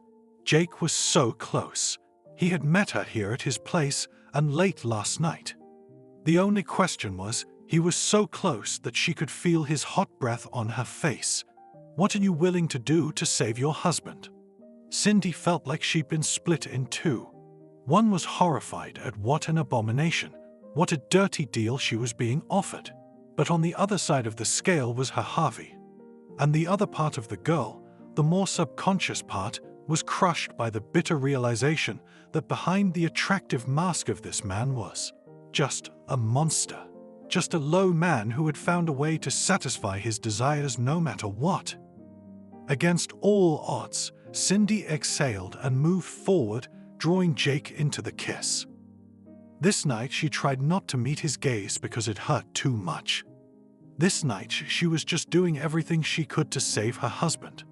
And she hoped she wouldn't be deceived. A week later, it was reported that 2 poachers had been captured on Pirate Island. In all those days, Cindy met with Jake many times, and not just for small talk. "Excuse me, Cindy Douglas?" A voice behind her made her flinch. Cindy was out for a stroll, just to walk the streets, maybe sit on the beach for a while. She was unfamiliar with this woman in her 40s, short haircut, red-haired, light scarf over her head, eyes hidden behind dark glasses as if to protect her from the sun, but for some reason it seemed to be a kind of disguise. "You don't know me," the stranger smiled. My name is Anna Colon. I'm a journalist. Oh no, no. Cindy waved her arms and not very politely elbowed her way out of the crowd at the souvenir shop. No interviews. No, you misunderstood me. A member of the press came rushing after her. I'm sorry for scaring you. I'm not here to question you about what happened to your husband. I want to help. I don't think you can help me. You never know. Anna looked around. Why don't we sit down? We really need to talk. I need to warn you about Jake. The mention of the man who essentially held her husband's fate in his hands made Cindy give up running. The girl tensed up, looked around too, not realizing anyone might be following them. She finally agreed. They sat down at a plastic table in a simple cafe, ordered a glass of lemonade. So, what do you want? Cindy said, tapping her sneaker nervously on the sidewalk. I know you've been seeing Jake Wilson lately. He's working on a case my husband's involved in. You've been meeting informally. You go to his house. Is that how Rangers do business now? Cindy, flushed with shame, turned away. It's none of your business. Jake Wilson is one of the most corrupt officials in this city and this country. He skims the cream off everything he can get his hands on. He's got the power, and he's good at pulling the strings. I don't know what you're talking about. Cindy wanted to jump up, put her hands over her ears and run away. She'd already realized that Jake wasn't one of the good guys, but actually, she didn't care what was going on, just as long as she could get Harvey out, just as long as she could get home. As far as the universe was concerned, she'd never go on another trip overseas again in her life. You are in a difficult situation, and it is not for me to judge a woman who is trying to save her husband, Anna said. All I know is that this could end badly. Are you sure Jake will keep his promises? I'm not. Anna was having trouble breathing again. She drained the glass of lemonade, but she felt neither the taste nor the refreshing satisfaction. I don't know. I want to save my husband. What about having, shall we say, a backup? A leverage against a man who, you realize, doesn't have a penny of conscience? Wouldn't you like to help other people? Those who might still be victimized by him in the future? Bribes, blackmail. Believe me, this man has achieved a lot, and he's not going to stop. They say he's a dictator. Oh, I misspoke. The local ruler is willing to give him the daughter of one of his concubines, which will certainly add to Jake's influence. But you and I, can stop it all.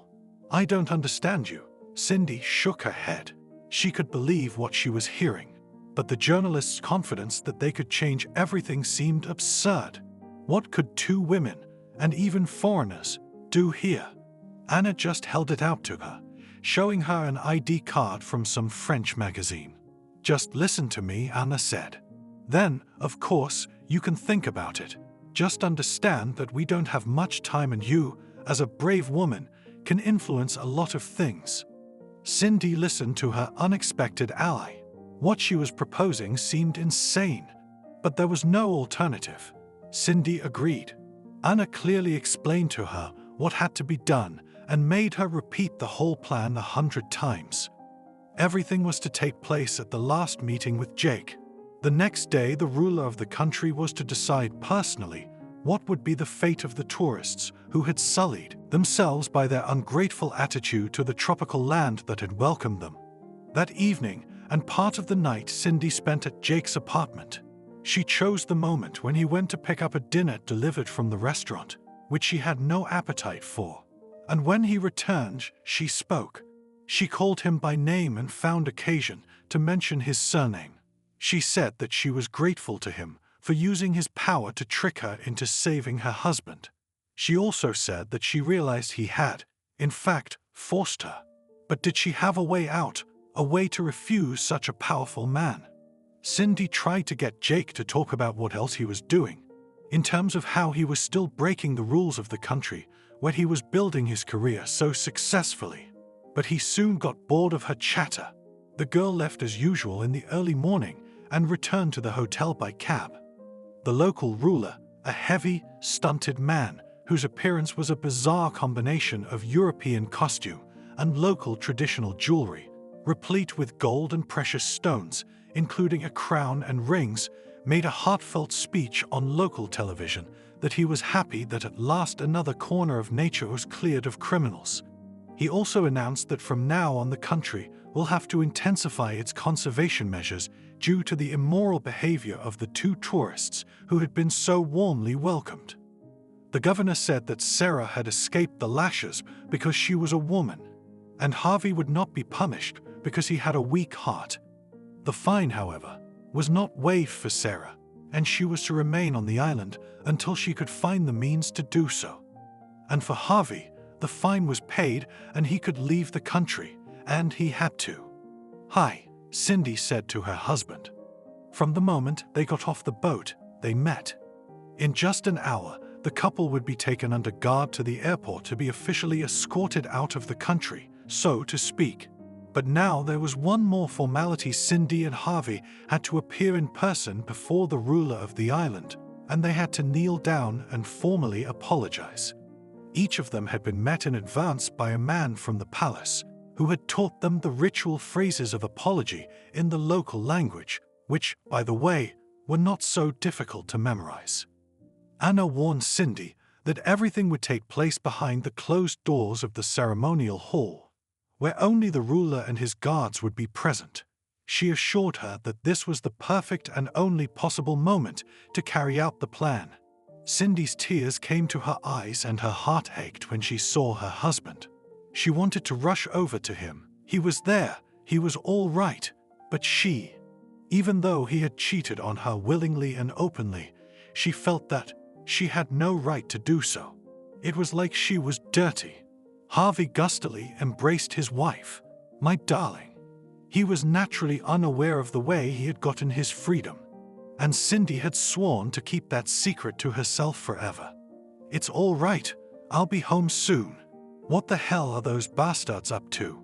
He frowned, speaking in a low voice and glancing at the guards around him. "Quiet, please." Cindy was afraid that something would happen for saying that. "Please, just say what you've memorized." Finally, the tall gilded doors swung open before them. But stepping over the threshold, Cindy almost shrieked because at the right hand of the ruler stood Jake. What is he doing here?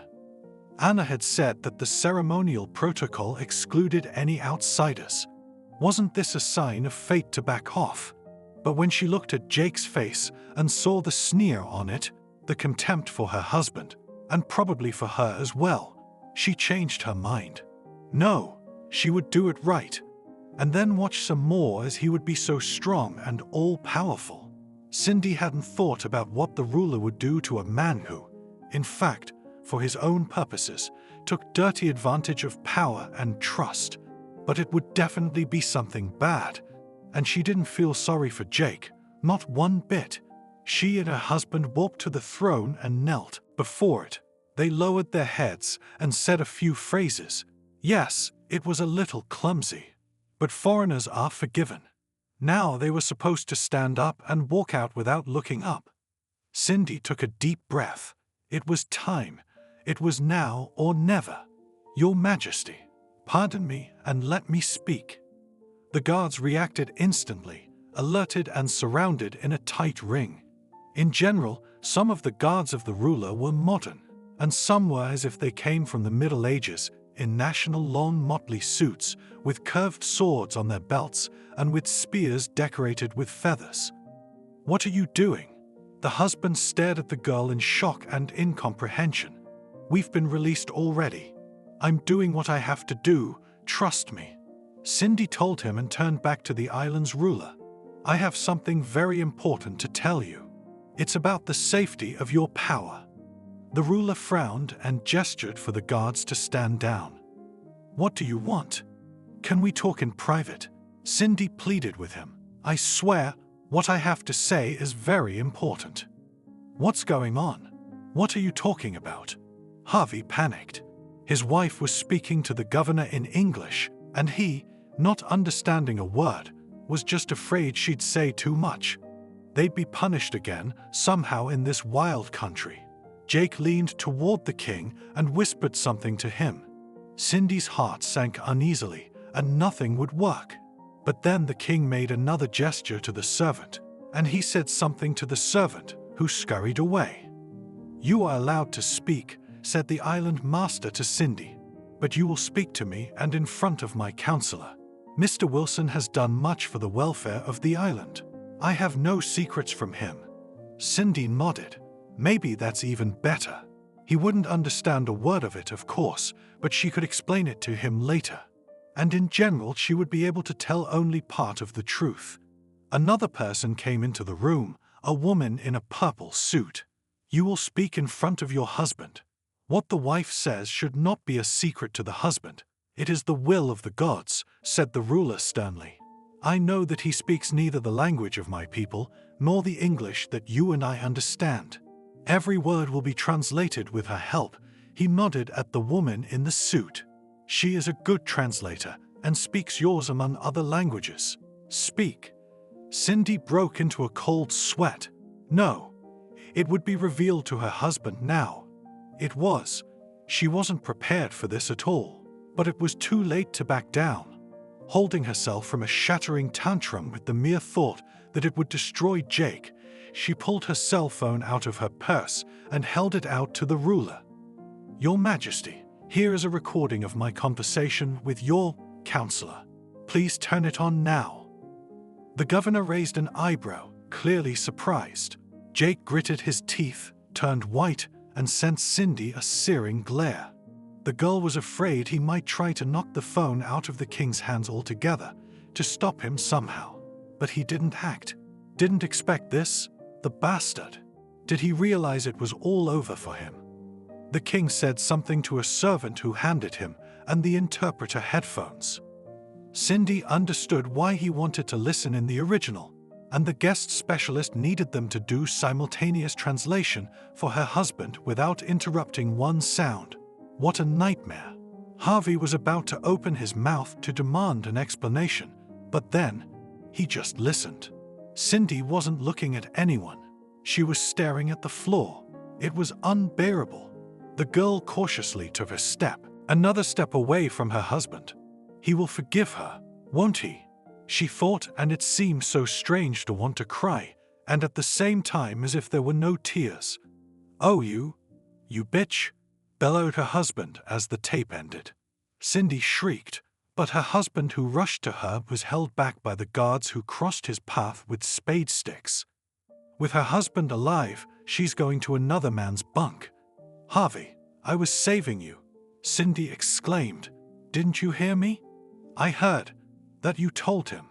Harvey shook his hand and pointed at Jake. "You sang about what a man he was and how good it was for you." Cindy stepped toward her husband, not afraid of him at all. "I'm sorry, I just wanted tow." "Mrs. Douglas." The king's voice was menacing. Rising from his throne, he confidently, stamping his step, approached the tourists. "Just because you gave me this tape, what did you expect?" The king's face suddenly broke into a smile. Cindy blinked incomprehensibly. "You found out that your counselor and the man you gave power to, Jake Wilson is a loyal man," said the governor. "I value him, and his personal life is on his conscience." Personal life? Cindy couldn't believe what she was hearing. "He told the doctor to forge my husband's health certificate. He's taking bribes. He swindled poachers' boats off the coral reefs. And for the latter we are immensely grateful to him." The governor grinned. "It has supported the treasury considerably. And bribery, well, it's certainly not the best way to do business, but his other virtues more than cover it. As for you obviously didn't come up with this on your own, did you? Not long ago, you were seen with a hotshot journalist, Anna Colon. I suppose it was her idea. It's all right, the secret police are already on it. You're the king. You're supposed to protect justice. They call you the leopard in gold, the 1,000-year guardian of the island." Cindy couldn't believe it was real. "You foreigners are so fond of prying." The king shook his head. Sometimes I think opening up the country was a bad idea in the first place. But you, Mrs. Douglas, are forgiven. Jake has some sympathy for you, and so I forgive your impertinence. As for you, the governor approached the counselor and gave him a friendly pat on the shoulder. You should be more careful. Perhaps marriage will be good for you. And deal with Anna. She and her colleagues have too much to offer. I'd bow to your will, my king. Jake bowed. He stepped down from the throne and approached Cindy. I thought you were smarter than that. Were we so bad together that you decided to betray us? Perhaps he suddenly grasped her chin with one hand and her waist with the other and pulled her toward him. Your husband doesn't think you're a fool for nothing. When he said that, he kissed her lips. Farewell, passionate, even desperate, but without a shadow of tenderness. He let her go. Escort these tourists to the airport and be polite. We respect visitors to the island, even if they don't pay us the same, Jake said. Cindy walked out of the palace as if in a fog. She was not well aware of what was going on around her. The car she and her husband sat in the back seat, but they didn't even look at each other. The airport. Here they began to stare at them. Journalists clicked cameras. The accompanying guards hurriedly took the spouses to one of the luxury lounges until the time of their departure, freed from outsiders. Finally, boarding was announced. Harvey. Cindy turned to her husband as the plane gained altitude and the islands and ocean began to look like a blurred watercolor. Her husband didn't answer. He turned away toward the aisle between the seats. In the past, when they fought, Harvey usually talked a lot. Then he would just walk away, as he explained once, to get some air. But never had he been so silent. Can I have a glass of juice? Apple, if you have it, Cindy asked the stewardess, who had just shown up at their row with a table on wheels. Yes, please. How was your vacation? Tropical islands are unforgettable, aren't they? With a sincere smile, designed to prolong the aftertaste of a marvelous tourist trip, the stewardess turned to her, filling a glass and handing her a drink. Yes, it's one you won't forget, Cindy replied. There must have been something in her gaze, after which the stewardess somehow got cold feet and realized that it was not necessary to get involved with people who had problems. The plane landed for a connection in London, then flew home. At the airport of her hometown, Cindy was worried about how quickly the news about what had happened could become known to her family. In general, of course, all they can find out is that Harvey was caught as a smuggler, nothing more. But they'll know for sure, even if it doesn't make it on TV. The story could be revealed on the internet. Plus, Sarah is left on the islands and unfortunately, she and their family have mutual acquaintances. Harvey, we need to talk. Cindy ventured once more to her own man. There's nothing to talk about, he muttered. Leave me alone. He waved her off. We live as we used to live. But living as before, of course, did not work out. Harvey's colleagues at work were the first to know about it because Sarah never came back from vacation. The fuss began. Almost immediately, all of the Douglas entourage learned about what Harvey had done. His parents had a heart condition and it was all true. Cindy, no matter how she felt about her husband, had been on good terms with his father and mother during their marriage and sympathized with them sincerely. Naturally, she and her husband had questions about how they got out. Cindy stubbornly repeated yes, her husband had health problems. Yes, the fine was paid by local charitable organizations, but they asked not to be identified so they wouldn't be flooded with requests. It was about 2 weeks after her return when it became known that Sarah had paid about a third of the fine and was finally released from the island with the obligation to continue paying. She was fired from her job, and although the chief told everyone that she had simply stopped coping with her duties, his true opinion was also known. He didn't want to have a person on his staff who was involved in such a serious illegal case. Cindy and Harvey hardly spoke. All their communication was limited to the essentials. They no longer slept together. Her husband began to make his own bed in the hall. Cindy tried several more times to talk to him about everything that had happened. After all, it couldn't go on like this forever. But he waved it off, said he had to think. And then, 3 months after his return, he simply said he was filing for divorce. "I can't do this," he said, looking into Cindy's eyes. "You know, I can't do it. Yeah, I cheated on you myself. It's like I'm crazy. But you, and I was just trying to save you." The girl grinned bitterly. "And still, you shouldn't have done that. You betrayed me by lying with someone else." Her husband threw angrily. "Pack your things. Rent an apartment for yourself or something. We do not share property as not much, only the savings account. I'm a fool. I should have kept the money with my parents." "I'm not asking for anything," Cindy replied. "I'm not offering you anything," Harvey said. "There's not much there anyway. Enough to get you back to your hole. Or are you going to stay here in town? You'll find someone. You're experienced now. Did you really like it with him that much?" Cindy's hand flew up and landed on the man's cheek. Harvey groaned and stared at her incomprehensibly. There had been a lot of bad blood between the couple, but he'd never laid a hand on his wife. "Don't you ever talk to me like that again," Cindy said. She was calm outwardly, and inwardly, she was no longer tormented by the pain of betrayal or resentment or anything.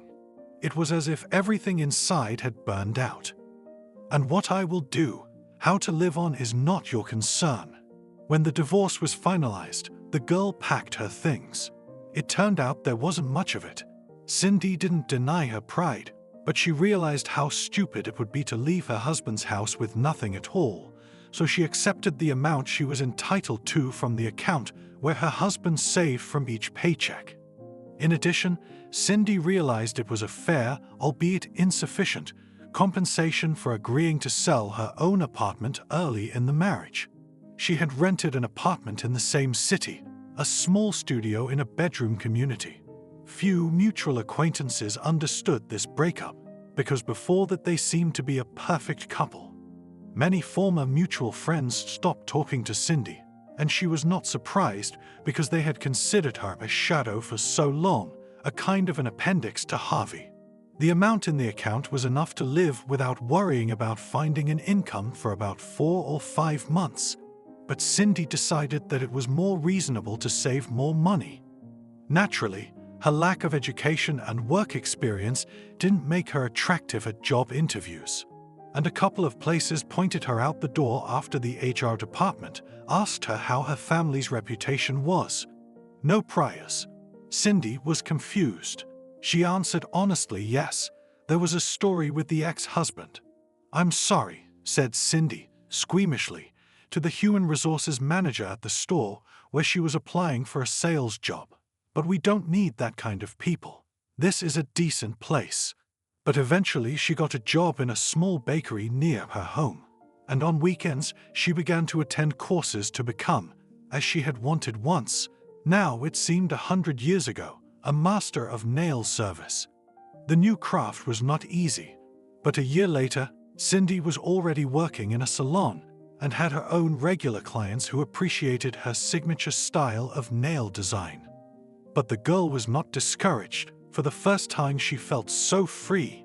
She tried not to think about her past.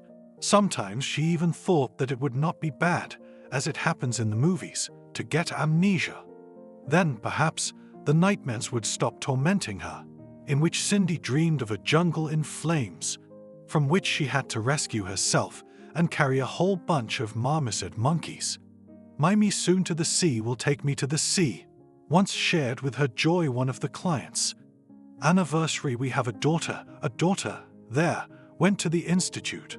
Well, decided to treat themselves." And then the client named the very islands where Cindy had been. The girl shuddered and almost ruined the client's nail painting. "And you were there." She didn't even notice the change of mood of the masters, so immersed in her own anticipation of the vacation. "Yes, once," Cindy smiled politely. "How was it?" The client fidgeted impatiently. "They say it's magical, and a real king rules there. It's exotic. I wish I could see everything up close." Believe me, not everything is as beautiful as it seems, sighed Cindy. Well, the client sighed and pouted.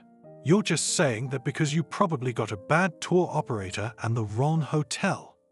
Another year and a half passed. Cindy was making great progress. Gradually, she began to understand not only how to care for her nails, but also how to perfectly care for the skin on her hands and rejuvenate it. Salon owner Sabrina took notice of the hard-working, talented employee. And one day, she called Cindy in for a serious talk. It turned out that she was going to open a second salon and needed an administrator. It was a bright prospect. Cindy only feared that her husband's past might get in the way. So she told her honestly that Harvey had been involved in poaching on a remote island, but she hadn't been personally accused of anything. I don't care about that, Sabrina said. You're very talented. I don't care what your ex-husband was up to. After her new position, Cindy's life changed for the better, and soon she decided to take out a mortgage and move out of her rented apartment. Now, if the weather was nice, she liked to go out on the balcony of her new little apartment and have a cup of coffee, watching the dawn splendidly coloring the city that was just beginning to awaken. Have you forgotten your husband? A former relative, whom Cindy called periodically, once asked her. What are you talking about? We've been strangers for a long time. It's just that, the relative mumbled, but then she continued. Harvey and I got together. He fell in love, and she tricked him. Well, she tricked him for money. He got depressed. They broke up, and he keeps thinking about you. He says you are special, and he didn't appreciate you. Anyway, maybe you should try again, after all these years of marriage. No, Cindy said. We're never gonna be together again. And we probably never should have gotten together in the first place. You're weird. The relative ranted. Harvey's a great guy. Hard-working, no bad habits. He won't be alone for long, you know. You know, Cindy sighed. I gotta go.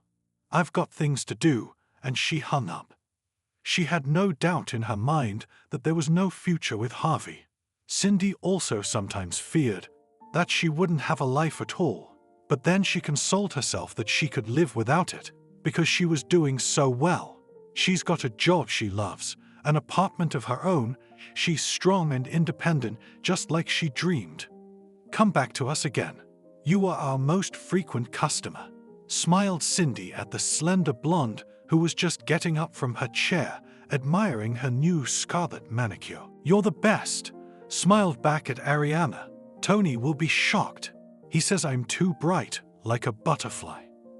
Cindy sighed. Ariana was only talking about it, Dinka. She seemed to be very happy. When you marry your treasure, for the wedding look only to us. She winked at the girl. What? Ariana rounded her eyes. Wow, you thought Tony was my boyfriend. Didn't you? No, asked Cindy cautiously. Oh, you probably thought that because I talk about him all the time, laughed Ariana. No, Tony is my big brother. And that's even better than a boyfriend, said Cindy. A boyfriend can leave, but a brother will always be. That he is. He promised he'd pick him up and that we'd go to the zoo together. Ariana picked up her purse, paid quickly, and raced to the entrance of the salon, where a tall brunette man of about 35 years old had just appeared. What, a new look again? He gently hugged his little sister. Do they feed you cakes with bonuses that you come here all the time? Joker. Ariana poked him lightly in the side. You don't know anything about women's fashion. Here, meet the queen of the salon, Nadezhda. Hello. Cindy smiled politely at the brunette and extended her hand. Nice to meet you. Nice to meet you too. The handshake was strong, but neat. A minute later, Tony and Ariana left. The next day, Tony came to the salon and immediately, without any long preamble, asked Cindy out on a date. The girl was shocked. What kind of proposal is that? I'm not saying it was love at first sight, but I just thought I'd make a quick first move before someone else did. I'm afraid such a charming businesswoman doesn't lack suitors. I don't need admirers at all, Cindy replied, embarrassed, and tried to look as nonchalant and disinterested as possible. And I don't go on dates that easily. Good. Let's make it complicated. Whatever you like. The masters in the hall, as well as some of the clients, have their ears perked up. You're not just kicking them out, are you? Tony waved his hands. All right, Cindy blushed. I'll buy you a cup of coffee. There's a place near here. And as it happened, the first date was followed by a second. And then another, and another, and another. Tony wasn't trying to wow Cindy or impress her, although he had opportunities. The guy owned a couple of auto repair shops. They just met somewhere for a cup of tea or coffee to talk about everything. Sometimes they went for a walk in the park. Once they visited a skating rink and an art gallery. It turned out that they had many common interests. Looking back later, Cindy could not understand at what point it turned from an innocent infatuation into a romance. But it did. And one beautiful, really beautiful, clear and warm May day, Tony proposed to her. I've been married before, Cindy said, pulling her hands away and hiding them behind her back. And I've never been married. Look, I don't know who hurt you. I just feel sorry for the man who couldn't see the miracle in front of him. But I can promise you that I'll do everything I can to make our family happy. Do you believe me? Cindy realized that this was a turning point in her life. She could keep looking back on the past, let it rule her, or she could just push it away, lock it behind doors, and throw the key to them in her imagination far, far away into the ocean. She stopped hiding her hands behind her back. She stepped closer to Tony. She looked into his eyes. I believe you. I want us to have a family. I want us to spend every day together. And I'll do my best to make us happy too. And if one day we have a hard time, we'll support and understand each other, won't we? Right? Tony smiled and kissed her tenderly. They were standing in the park and the trees, dressed in spring blossoms, were dropping petals on them under the gusts of light wind.